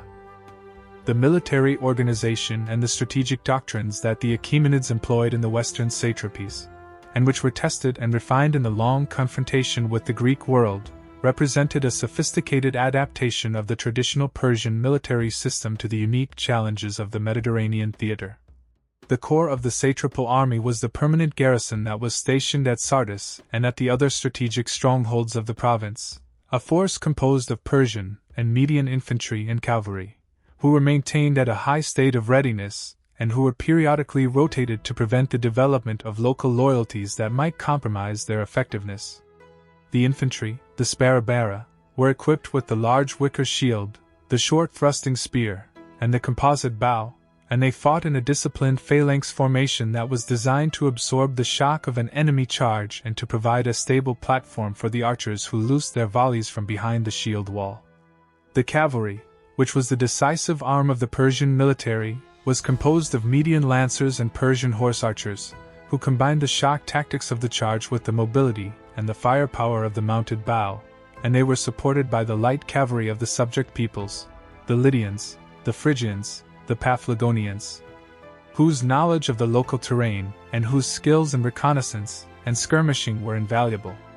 The Persian commanders, who were appointed on the basis of merit and loyalty to the king, were trained in the arts of logistics, engineering, and combined arms tactics, and the lessons of the campaigns against the Greeks, the vulnerability of cavalry to disciplined heavy infantry, the importance of naval power, the necessity of securing the lines of communication, were absorbed and incorporated into the evolving doctrine of the imperial army. The naval dimension of Persian power in the Mediterranean, which was essential for the projection of force across the Aegean and for the control of the Ionian Greek cities, was a relatively late development in the history of the Achaemenid military, but it became a critical component of the strategic posture of the western satrapies. The Persian navy, which was composed of ships and crews drawn from the maritime peoples of the empire, the Phoenicians, the Egyptians, the Cypriots, and the Ionians, was a polyglot force that was assembled for specific campaigns and that operated under the command of Persian admirals who were responsible for coordinating the diverse contingents. The triremes, the standard warship of the period, were built and maintained in the naval bases that were established at the key harbors of the eastern Mediterranean, including the great ports of Tyre, Sidon, and Miletus, and the crews, who were recruited from the seafaring populations of the empire, were trained in the tactics of ramming, boarding, and the complex maneuvers of the naval battle line. The Persian navy played a crucial role in the suppression of the Ionian revolt, the transportation of the invasion force that landed at Marathon, and the logistical support of the great expedition of Xerxes, and its defeat at Salamis, which was the result of a combination of tactical errors, unfavorable geography, and the superior seamanship of the Greek triremes, was a turning point in the Persian wars. The loss of naval supremacy in the Aegean, which was confirmed by the subsequent defeat at Mycale in 479 BC, constrained the ability of the Persians to project power into the Greek mainland, but the navy continued to operate effectively in the eastern Mediterranean, protecting the lines of communication and the commerce of the empire and serving as a deterrent to the predatory ambitions of the Greek city-states. The logistics of maintaining a large-scale military presence in the western satrapies, which were located at the far end of a supply line that stretched back across the mountains and deserts of the Iranian plateau, were a formidable challenge that the Achaemenid administration addressed with characteristic efficiency and foresight. The Royal Road, with its posting stations and its network of subsidiary tracks, was the artery through which the supplies, the reinforcements, and the communications of the imperial army flowed, and the management of this network was entrusted to a corps of imperial officials who were responsible for the maintenance of the road, the provisioning of the stations, and the security of the travelers.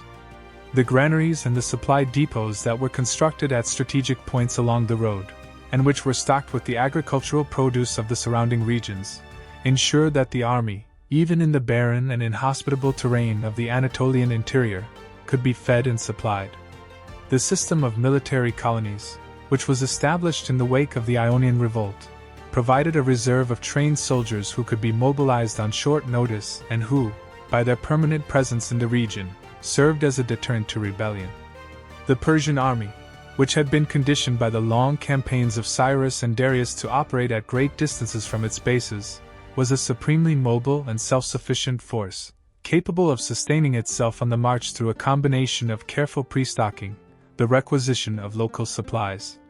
and the discipline that prevented the kind of wasteful and destructive plundering that was the norm in the armies of the Greek city-states. The intelligence network that the Persians maintained in the western satrapies, and which extended into the Greek world itself, was a crucial instrument of Achaemenid power, providing the satraps and the great king with the information they needed to anticipate threats, to exploit divisions, and to make informed decisions about the deployment of their military and diplomatic resources. The eyes and ears of the king, the corps of traveling inspectors who reported directly to the central court, were the most visible element of this network, but they were supplemented by a host of merchants, spies, and informants who gathered information about the political and military situation in the Greek cities and who transmitted their reports to the satrap in Sardis through a variety of channels. The Persians, who had learned the value of intelligence in the campaigns of Cyrus and who had perfected the arts of subversion and psychological warfare, were adept at cultivating sources within the Greek world, at spreading disinformation to confuse their enemies, and at using the intelligence they gathered to plan their operations with a precision that was unmatched by their adversaries. The success of the Persian diplomatic strategy in the decades after the Persian Wars, when the empire's gold was used to fund the rivalries of the Greek city-states and to manipulate the balance of power on the mainland, was dependent on the accurate and timely intelligence that the agents of the satrapal administration provided. And the effectiveness of this strategy was a testament to the sophistication of the Achaemenid information apparatus. The human dimension of the Achaemenid military presence in the western satrapies, which is often overshadowed by the grand narratives of battles and campaigns, is an essential part of the story of the encounter between the Persians and the Greeks.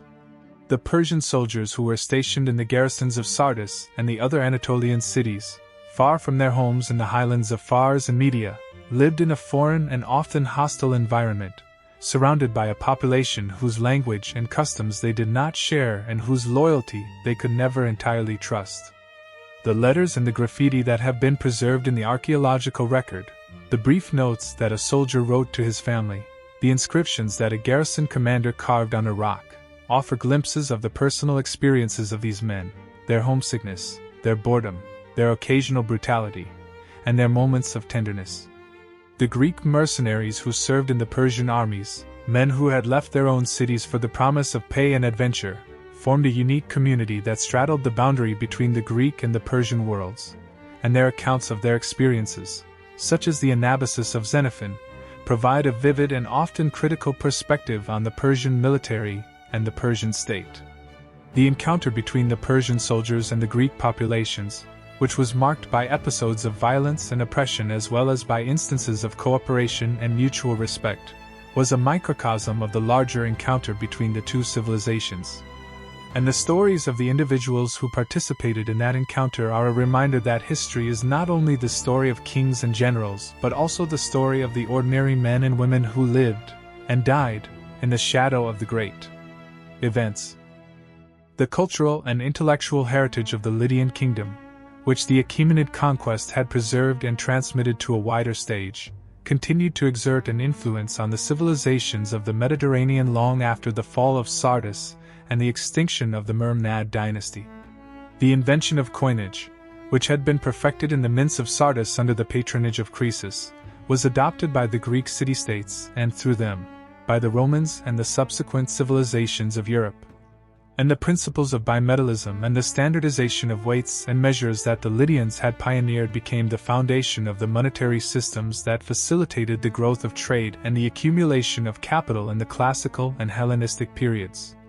The Lydian mode of royal display, the lavish gifts to the oracles, the monumental tomb mounds, the golden palace furnishings, influenced the practices of the Achaemenid kings, who adopted and adapted the Lydian model of ostentatious piety and conspicuous consumption, and the Persian tradition of the royal hunt, the paradata garden, and the elaborate court ceremonial, which were transmitted to the Hellenistic monarchies and, eventually, to the Roman Empire, owed a significant debt to the precedents that had been set by the Mermnad court. The cultural memory of Croesus, the king whose wealth was a byword and whose fall was a parable, was preserved in the literature and the philosophy of the West, and the story of his encounter with Solon and his misinterpretation of the Delphic oracle became a permanent element of the moral vocabulary of European civilization. A warning against the pride and the presumption that are the perennial temptations of the powerful and the prosperous. The religious landscape of Lydia under the Achaemenid Empire, which was characterized by the coexistence and the gradual syncretism of the Iranian, Anatolian, and Greek traditions, was a laboratory of religious innovation that had consequences for the development of the religious systems of the Mediterranean world. The cult of Cybele, the mother goddess who was the principal deity of the Lydian pantheon, was adopted by the Greeks of Asia Minor and eventually, by the Romans, who imported the goddess and her ecstatic rites into the heart of their empire in 204 BC, during the dark days of the Second Punic War, when the Sibylline books recommended the importation of the Magna Mater as a source of divine protection. The worship of Cybele, with its emphasis on the death and resurrection of her consort Attis, its ecstatic rituals of self-flagellation and castration, and its hierarchical priesthood of the Galli, was one of the most powerful and the most controversial of the Oriental mystery cults, and its influence can be detected in the later development of the cults of Isis, Mithras, and arguably in the early Christian communities of Asia Minor, which were located in the very cities, Ephesus, Sardis, Philadelphia, Laodicea, that had been centers of the Cybele cult.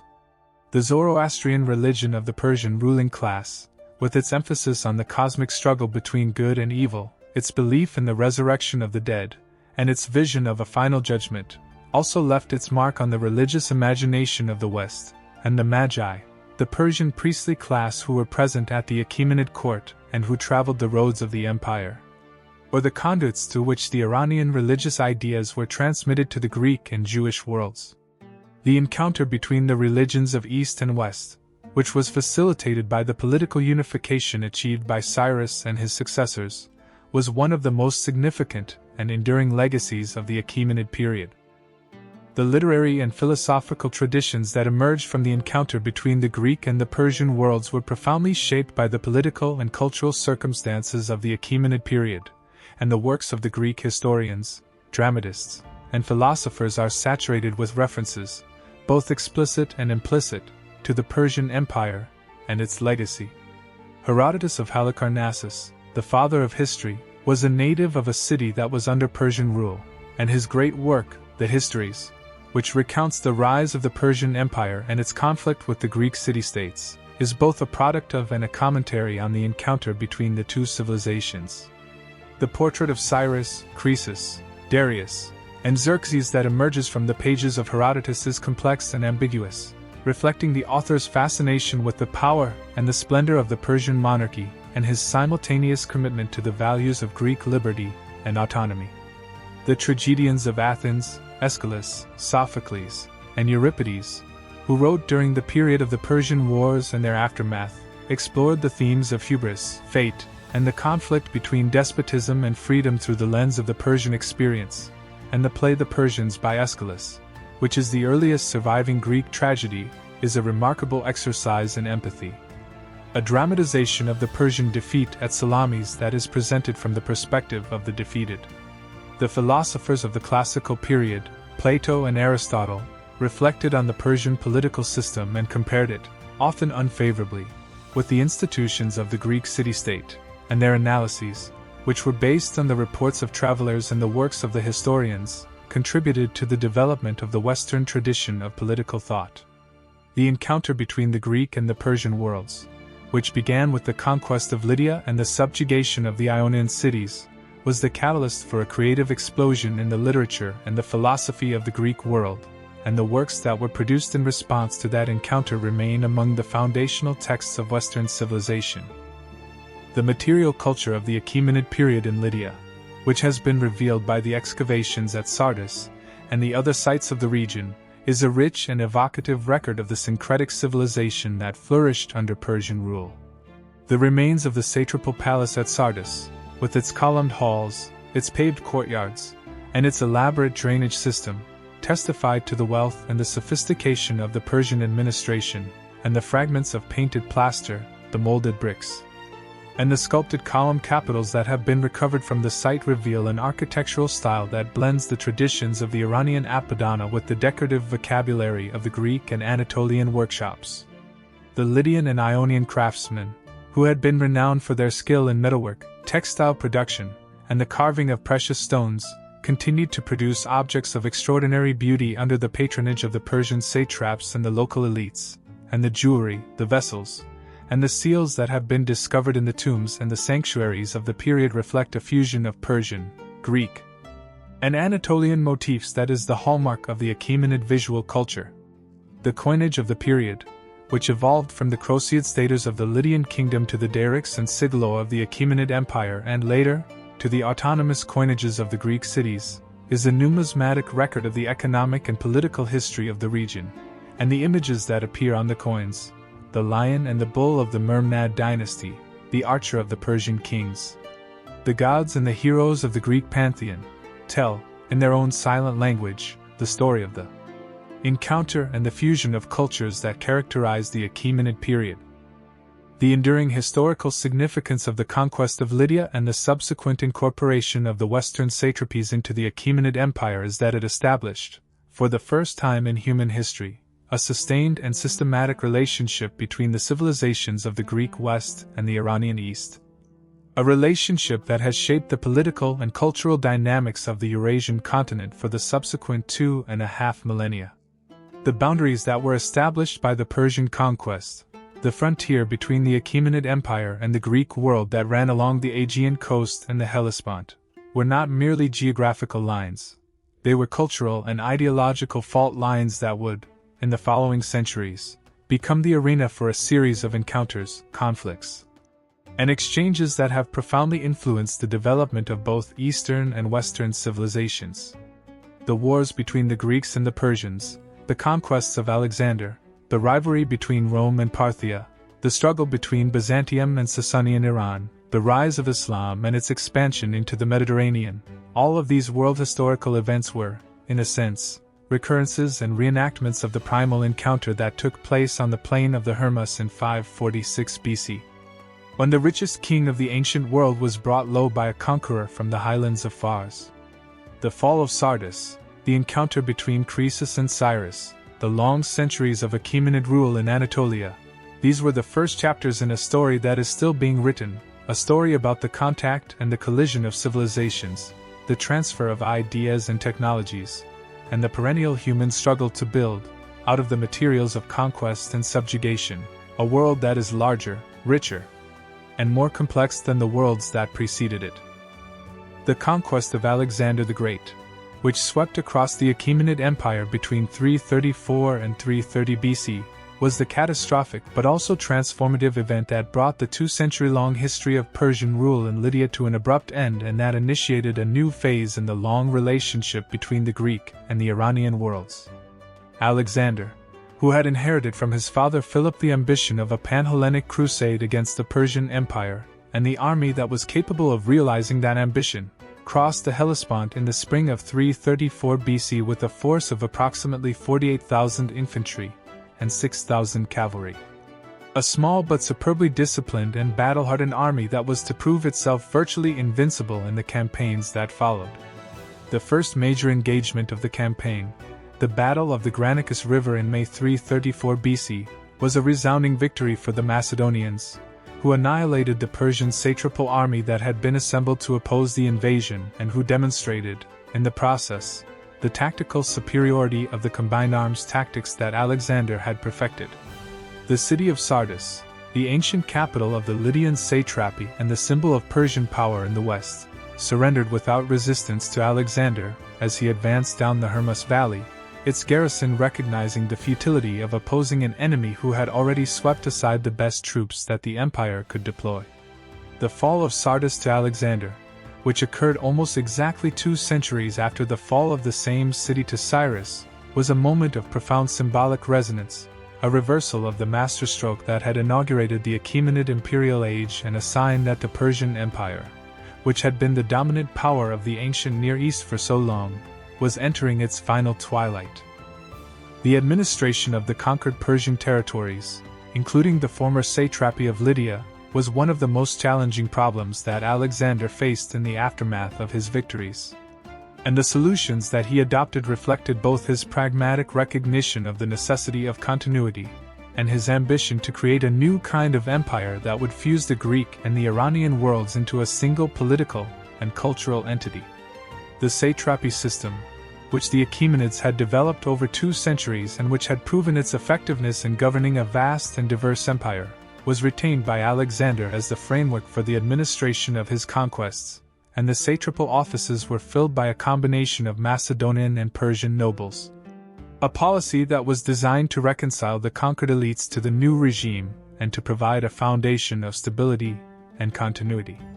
The satrapy of Lydia, which Alexander re-established with its capital at Sardis, was placed under the authority of a Macedonian governor, but the subordinate administrative positions were largely filled by the Lydian and Ionian scribes and officials who had served the Achaemenid satraps and who possessed the local knowledge and the technical expertise that were indispensable for the management of the province.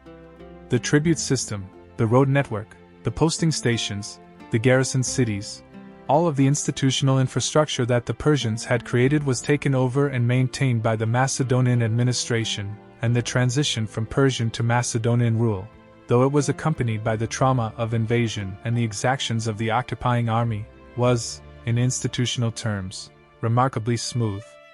The continuity of the administrative apparatus, which had survived the earlier transition from Lydian to Persian rule, now survived the transition from Persian to Macedonian rule, a testament to the resilience and the adaptability of the structures that the Achaemenids had created.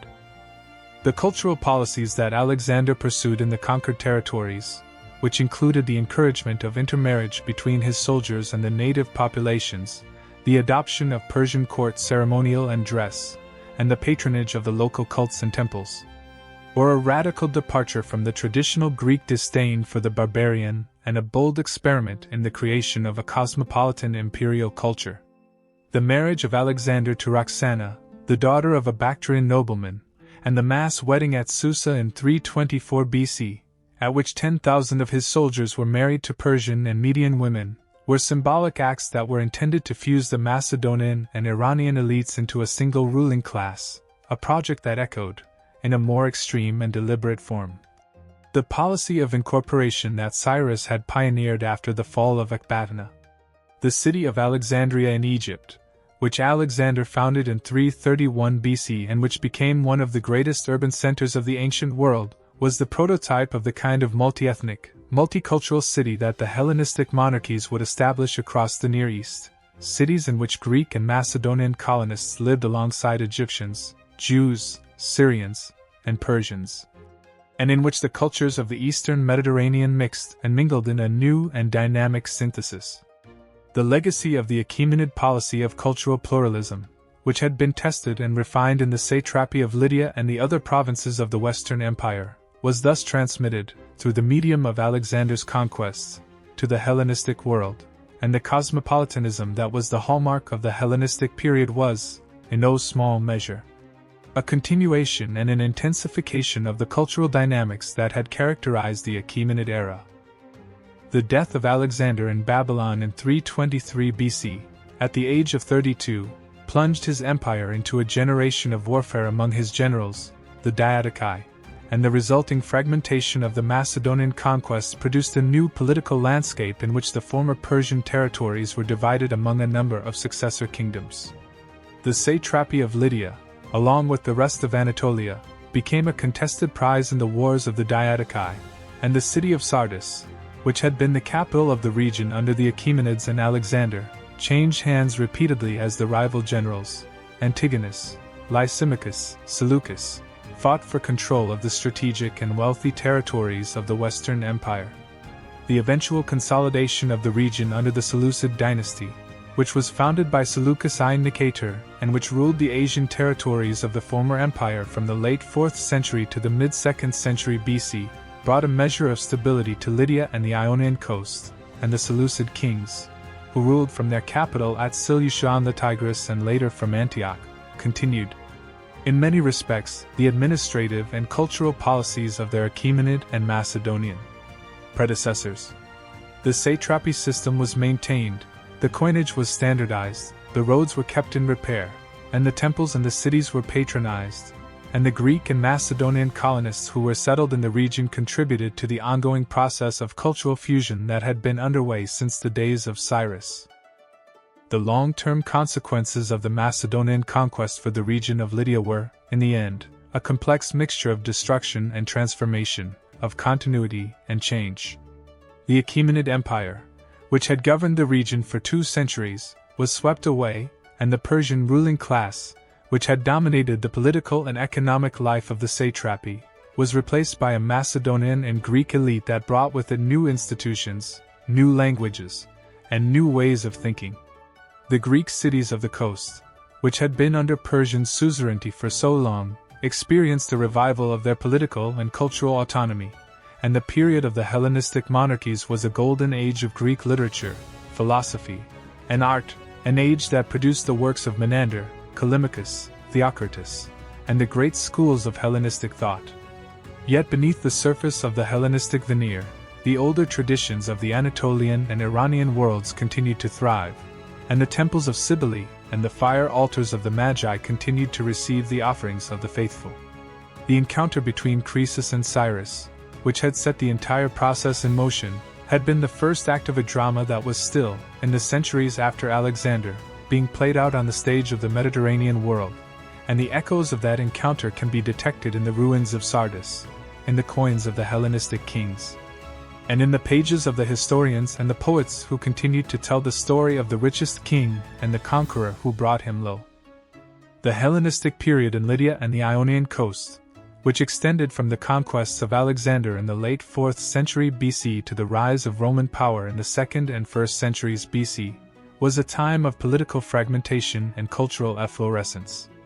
An era in which the legacy of the Achaemenid Empire was gradually transformed by the influence of Greek institutions and the emergence of new political and economic configurations. The Seleucid Empire, which controlled the region for much of the 3rd century BC, was a vast and multi-ethnic state that, like its Achaemenid predecessor, relied on a combination of centralized bureaucracy, provincial autonomy, and the co-optation of local elites to govern its diverse populations. The Seleucid kings, who were descended from the Macedonian general Seleucus and who claimed the mantle of the Achaemenid great kings, consciously modeled their administration on the Persian precedents, maintaining the satrapy system, the tribute assessments, and the road networks that had been the foundation of Achaemenid power, while simultaneously promoting the spread of Greek language, Greek culture, and Greek civic institutions throughout their domains. The city of Sardis, which had been the capital of the Lydian satrapy under the Achaemenids and the Macedonians, was refounded as a Greek polis, with the characteristic institutions of the agora, the gymnasium, the theater, and the council house. And its population was augmented by the settlement of Greek and Macedonian colonists who brought with them the cultural traditions and the political ideals of the Hellenic world. The transformation of Sardis from a Persian administrative center into a Greek city was emblematic of the broader changes that were sweeping across Anatolia, as the old Iranian and Anatolian cultures were gradually overlaid, though never entirely effaced, by the language, the art, and the civic values of the Greek world. The political history of the Seleucid period in Lydia was marked by a series of conflicts, both external and internal, that tested the resilience of the Hellenistic monarchy and that ultimately led to the fragmentation of the Seleucid state and the emergence of a number of independent or semi-independent kingdoms in Anatolia. The wars of the Seleucids against the Ptolemaic kingdom of Egypt, which were fought over the control of the Levant and the eastern Mediterranean, drained the resources of the empire and distracted the central court from the governance of the Anatolian provinces, providing opportunities for local dynasts and ambitious satraps to assert their autonomy. The kingdom of Pergamum, which was founded by the eunuch general Philidurus in the early 3rd century BC and which rose to prominence under the Attalid dynasty, became the dominant power in western Anatolia, eclipsing the authority of the Seleucids and establishing a thriving and cultured kingdom that controlled the rich territories of Mysia, Lydia, and the Ionian coast.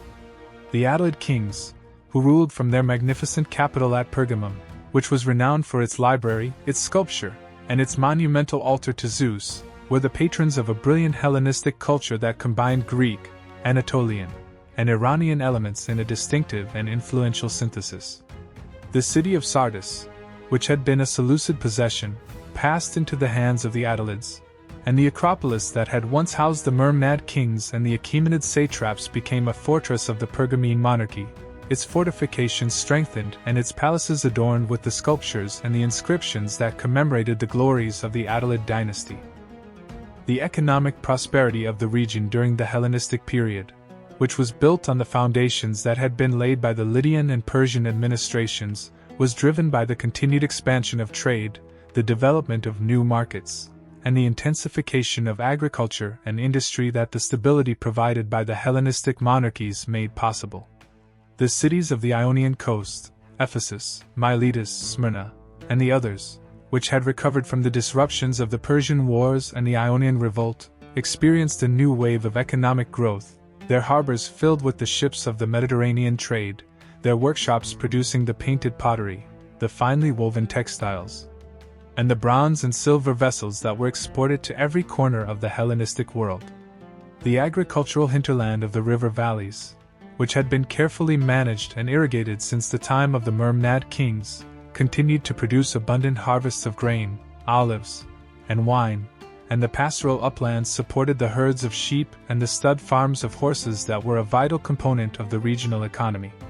The coinage of the Hellenistic period, which was minted on the standard of the Attic drachma and which circulated alongside the older darics and sigloi, reflected the economic integration of the region into the broader Hellenistic world,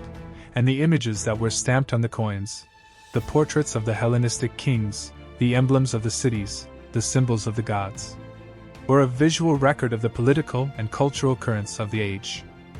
The cultural and intellectual life of the Hellenistic period in Anatolia was, in many respects, the apogee of the process of cultural fusion that had begun with the Achaemenid conquest, and the cities of the Ionian coast and the interior were centers of a brilliant and cosmopolitan civilization that blended the traditions of the Greek, Anatolian, and Iranian worlds into a new and dynamic synthesis. The Library of Pergamum, which rivaled the Library of Alexandria in its size and its scholarly prestige, was a magnet for poets, philosophers, and scientists from across the Greek world, and the school of the grammarians that flourished there was the center of a revolution in the study of language and literature. The art and the architecture of the Hellenistic period, which is exemplified by the great altar of Pergamum, the temple of Apollo at Didyma, and the sculptural masterpieces of the Attalid dedications at Athens and Delphi, combined the technical virtuosity and the emotional intensity of the Greek artistic tradition with the monumental scale and the decorative richness that were the legacy of the Near Eastern and Persian empires. The religious culture of the period, which was characterized by the proliferation of mystery cults, the syncretism of the traditional deities, and the emergence of ruler cults that honored the Hellenistic kings as divine or semi-divine beings, was a reflection of the spiritual restlessness and the cultural cosmopolitanism of an age in which the old boundaries between the gods of the Greeks, the Anatolians, and the Iranians were becoming increasingly blurred. The eventual absorption of the region into the Roman Empire, which was completed in the 1st century BC with the bequest of the Attalid kingdom to Rome in 133 BC and the subsequent suppression of the rebellion of Aristarchus, marked the end of the Hellenistic era and the beginning of a new chapter in the history of Lydia and the Ionian coast. The Roman province of Asia, which was established in 129 BC and which encompassed the former territories of the Attalid Kingdom, was one of the wealthiest and most urbanized provinces of the Roman Empire, and the cities of the region, Ephesus, Sardis, Pergamum, Smyrna, became centers of Roman administration, commerce, and culture. The Roman governors, who were appointed by the Senate or the Emperor, ruled the province with the assistance of a bureaucracy that was largely staffed by the local Greek and Anatolian elites, who had adapted to the new political order with the same pragmatism that their ancestors had displayed under the Myrmnads, the Achaemenids, and the Hellenistic kings. The temples, the theaters, and the agoras that had been built in the Hellenistic period were restored and enlarged under Roman patronage, and the cities of the province competed with one another in the magnificence of their public buildings and the splendor of their festivals. The long and complex history of the region, which had begun with the Myrmnad dynasty and which had passed through the phases of Persian, Macedonian, and Hellenistic rule, was now integrated into the vast and enduring structure of the Roman Empire, and the legacy of Cyrus and Croesus, which had been preserved and transmitted by the successive empires, entered into the stream of Western civilization. The archaeological rediscovery of Sardis and the other cities of ancient Lydia, which began in the 19th century and which continues to the present day, has gradually assembled the material evidence that allows us to reconstruct the world of Croesus and his successors with increasing precision and detail.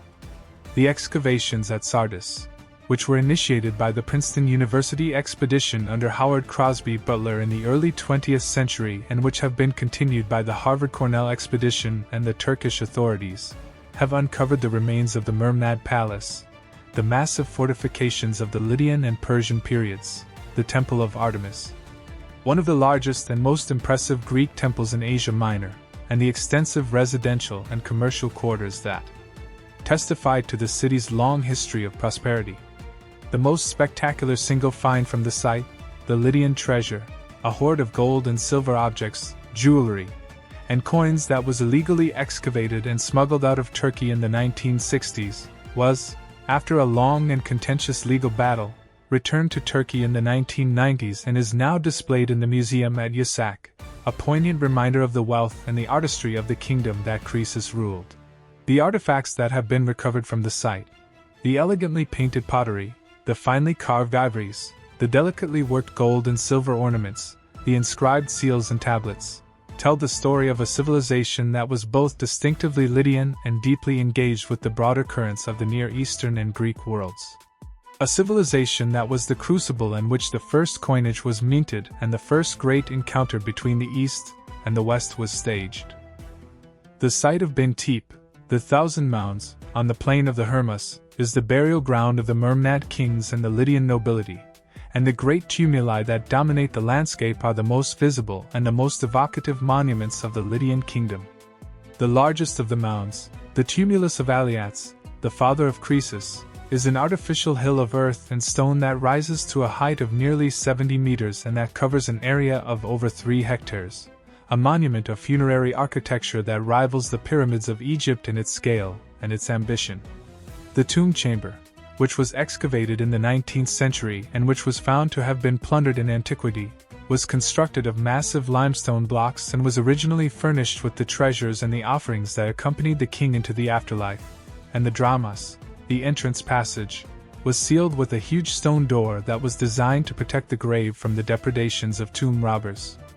The tumulus of Croesus, which has not been definitively identified, is probably one of the smaller mounds in the vicinity,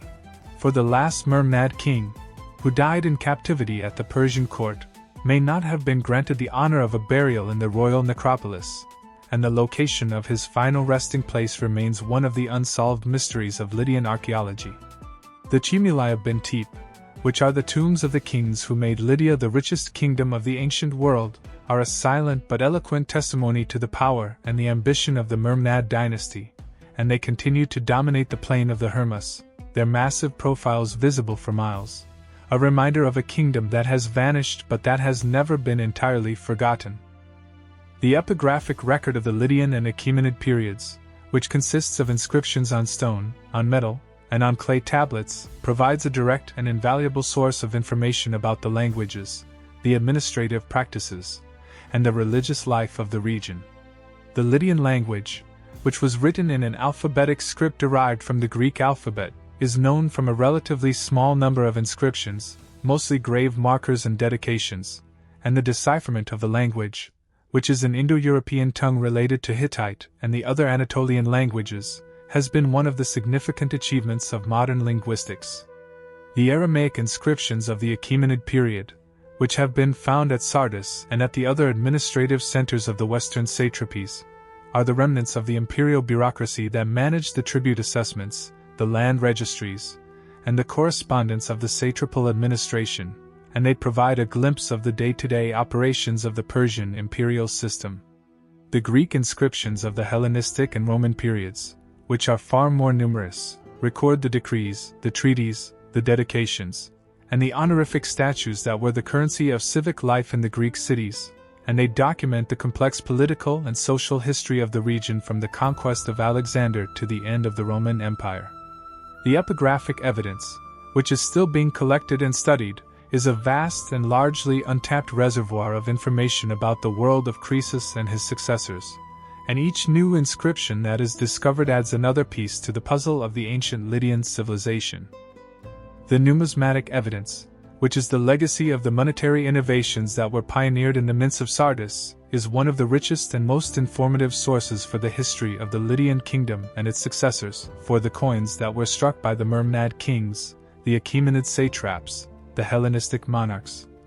and the Roman emperors are not only economic artifacts but also political and cultural documents that reflect the self-presentation and the ideology of the issuing authorities.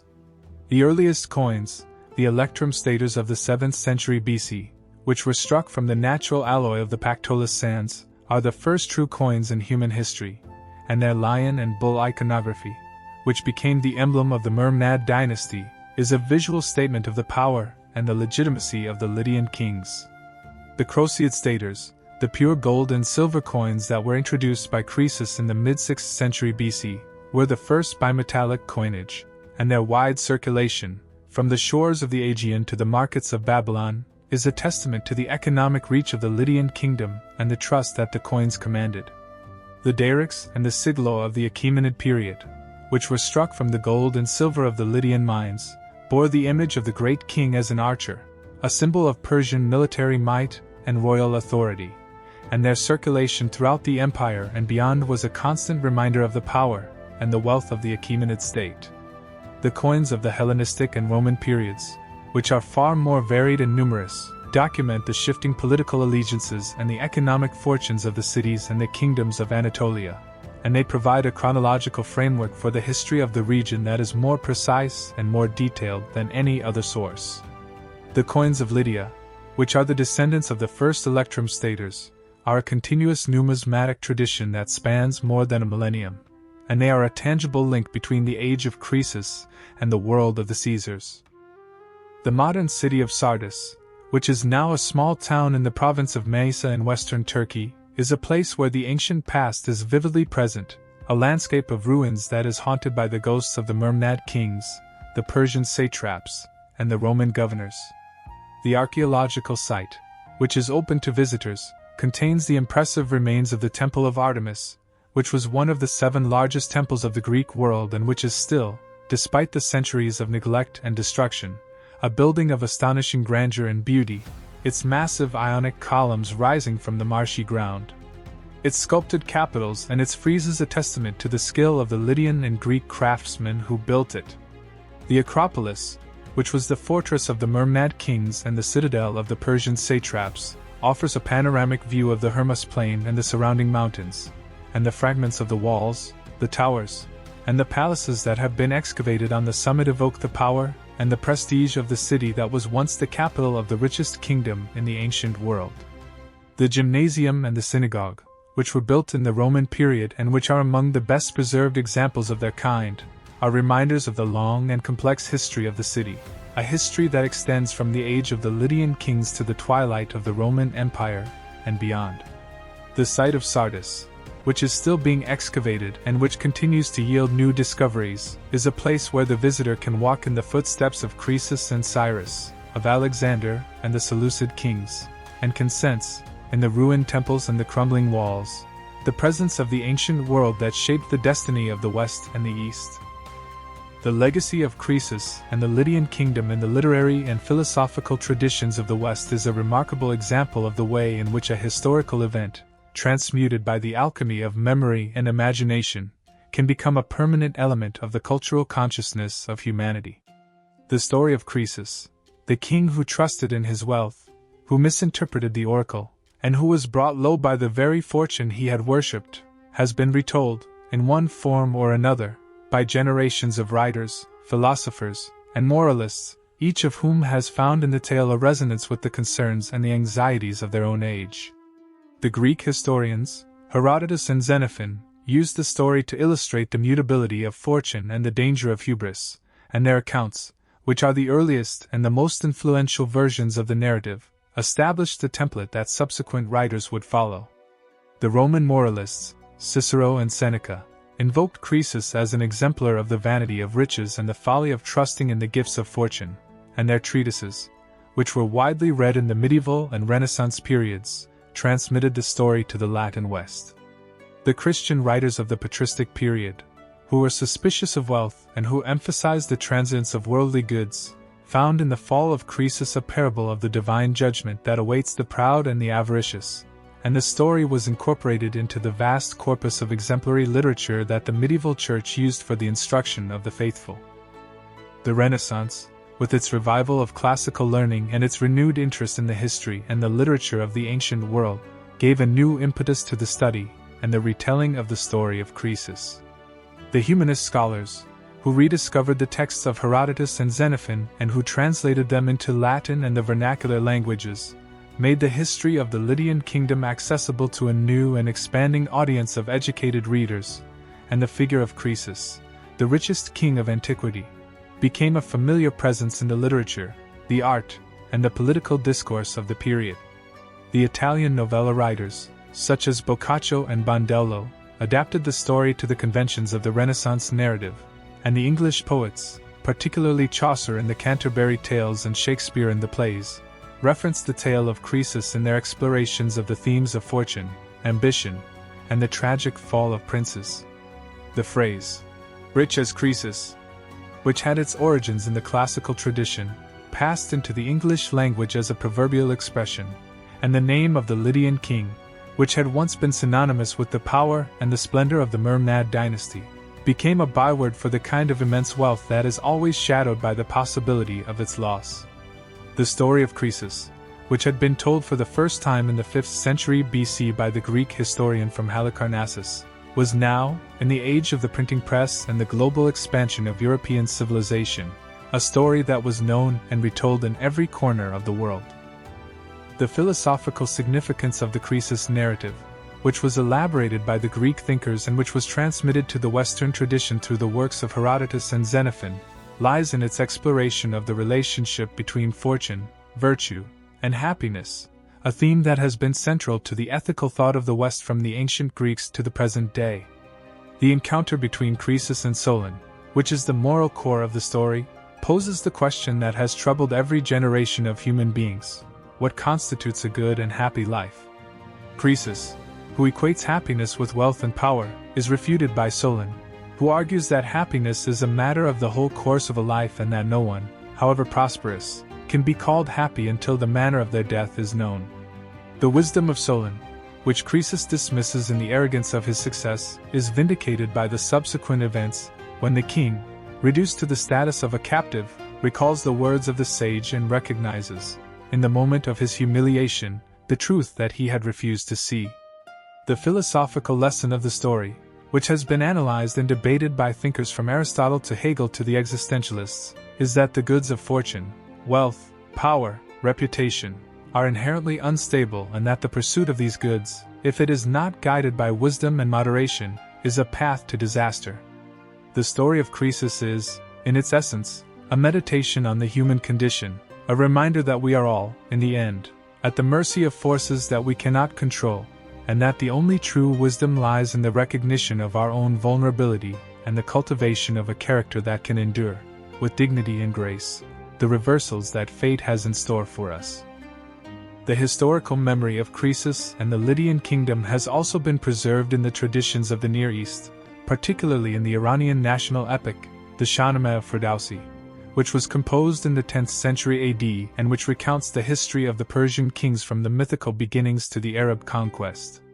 The Shahnameh does not mention Croesus by name, for the epic is concerned primarily with the Iranian tradition and its legendary heroes, but the story of the wealthy and powerful king of the West who is overthrown by the Iranian monarch echoes, in its broad outlines, the historical encounter between the Lydian and the Persian empires. The figure of Cyrus, who is called Khosrow in the Shahnameh, is celebrated as the ideal king, the just and glorious ruler who united the Iranian peoples and who founded the First World Empire, and the conquests of the Western territories, which are described in the epic as the wars against the kings of Rum and the rulers of the Greeks, are the legendary counterpart of the historical campaigns that began with the fall of Sardis. The Iranian tradition, which has preserved the memory of Cyrus and the Achaemenid Empire with a vividness that is unmatched in any other culture, is a parallel stream of historical memory that complements the Greek and Roman traditions, and the story of Croesus, though it is not told in the Shahnameh in its Western form, is implicit in the epic narrative of the rise of the Iranian monarchy and its triumph over the powers of the West. The modern historiography of the Lydian kingdom and its conquest by Cyrus has been shaped by the ongoing dialogue between the textual sources, the archaeological evidence, and the critical methods of the historical discipline, and the interpretation of the events of 546 BC continues to evolve as new discoveries are made and new perspectives are brought to bear on the old problems. The traditional narrative, which was based primarily on the account of Herodotus, has been subjected to a rigorous and sustained critique by modern scholars, who have questioned the reliability of the Greek sources, the coherence of the chronology, and the historical accuracy of the dramatic episodes, the visit of Solon, the test of the oracles, the pyre, and the rainstorm, that are the most memorable elements of the story. The archaeological record, which has provided a wealth of new information about the material culture and the chronology of the Lydian kingdom, has generally confirmed the broad outlines of the historical narrative: the existence of a wealthy and powerful kingdom centered on Sardis, the sudden destruction of the Mermad palace in the mid-6th century BC, the subsequent Persian occupation and the continuity of the urban and administrative life, while leaving the details of the conquest and the fate of the captive king open to interpretation. The modern consensus, which is always provisional and always subject to revision in the light of new evidence, is that the conquest of Lydia was a historical event that occurred in approximately 546 BC, that the details of the campaign were more complex and less dramatic than the Herodotian narrative suggests, and that the cultural and political legacy of the encounter between Croesus and Cyrus was profound and enduring, shaping the subsequent history of the Mediterranean and the Near East in ways that are still being explored and understood. We have journeyed together through the golden palaces of Sardis and across the dusty plains where the fate of empires was decided, tracing the arc of Croesus's story from the glittering confidence of his early reign to the ashes of his funeral pyre, and the quiet dignity of his final years at the Persian court. We have watched the ambiguous prophecies of Delphi, the clash of arms at Pteria and before the walls of Sardis, and the brilliant stratagem of the camels that broke the Lydian cavalry and delivered the richest kingdom of the ancient world into the hands of Cyrus the Great. We have followed the consequences of that masterstroke as they rippled across the centuries: the incorporation of Lydia into the Achaemenid satrapy system, the long and complex relationship between the Persians and the Ionian Greeks, the tumultuous wars that culminated in the burning of Athens and the defeat at Salamis, and the eventual transformation of the region under Alexander and his Hellenistic successors. We have examined the economic, cultural, and religious legacies of the Lydian kingdom, from the invention of coinage and the spread of the Cybele cult to the preservation of Croesus's story in the literature and philosophy of the West, a story that has continued to instruct and to move readers and listeners for more than 2.5 millennia. The encounter between Croesus and Cyrus, the clash between the wealthiest king of antiquity and the conqueror who would build the largest empire the world had yet seen, is far more than a historical event. It is a meditation on the human condition, a parable about the fragility of fortune and the limits of power. and a testament to the enduring capacity of the past to illuminate the present and to guide our steps into the future. The tale of Croesus reminds us, in a voice that echoes across the centuries, that the wealth we accumulate and the power we wield are, in the end, only borrowed from fortune, and that the wheel that raises us up can, in a single turn, cast us down.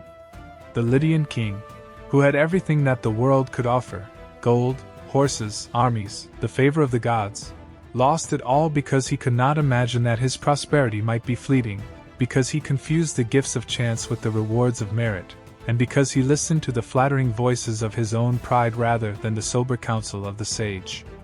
Yet even in his fall, Croesus achieved a kind of wisdom, the wisdom that comes from suffering and from the recognition of one's own limits, and the man who had been the richest of mortals became, in the years of his captivity, a counselor to the conqueror. A living reminder that the greatest wealth is not the gold that can be stolen, or the throne that can be overthrown, but the knowledge of oneself and the acceptance of the human condition. The story of Croesus, which has been told and retold by the poets and the philosophers, is a gift that the ancient world has bequeathed to us, a gift that we receive every time we open the pages of Herodotus or Xenophon and every time we pause, in the midst of our own busy lives, to reflect on the things that truly matter. As we conclude this exploration of the conquest of Lydia and the infinite wealth of Croesus, I want to express my gratitude to you for the time and attention you have devoted to this journey into the past. History is not merely a collection of dates and names, it is the story of human beings, with all their grandeur and their folly, their triumphs and their tragedies. And every time we engage with that story, we participate in a conversation that spans the millennia, a conversation that links the scribes of ancient Babylon and the historians of classical Greece to the digital audiences of the 21st century. If this video has deepened your appreciation for the complexity and the drama of the ancient world, if it has inspired you to learn more about the civilizations of Lydia, Persia, and Greece, then I invite you to become a part of our community by subscribing to the channel and activating the notification bell, so that you will never miss a new episode of Stories of Our History. Your support, expressed through your likes, your comments, and your shares, is the fuel that powers this channel and the inspiration that drives me to continue exploring the great stories of our shared past. I encourage you to leave a comment below, sharing your thoughts on the story of Croesus, the questions it raises, and the lessons it might hold for our own lives. What would you have asked the oracle if you had stood in Croesus's place? How would you have prepared for the confrontation with Cyrus? Your insights and reflections enrich the conversation and remind us all that history is not a dead subject but a living dialogue between the past and the present. If you have found value in this video, please share it with your friends, your family, and anyone who shares your passion for the epic tales of human endeavor. Every share helps to keep the memory of the ancient world alive and to bring the stories of our history to new audiences around the globe. I am profoundly grateful for your presence here, for your curiosity, and for your willingness to embark on these journeys into the distant past. I hope you enjoyed this content, and I'll see you in the next video.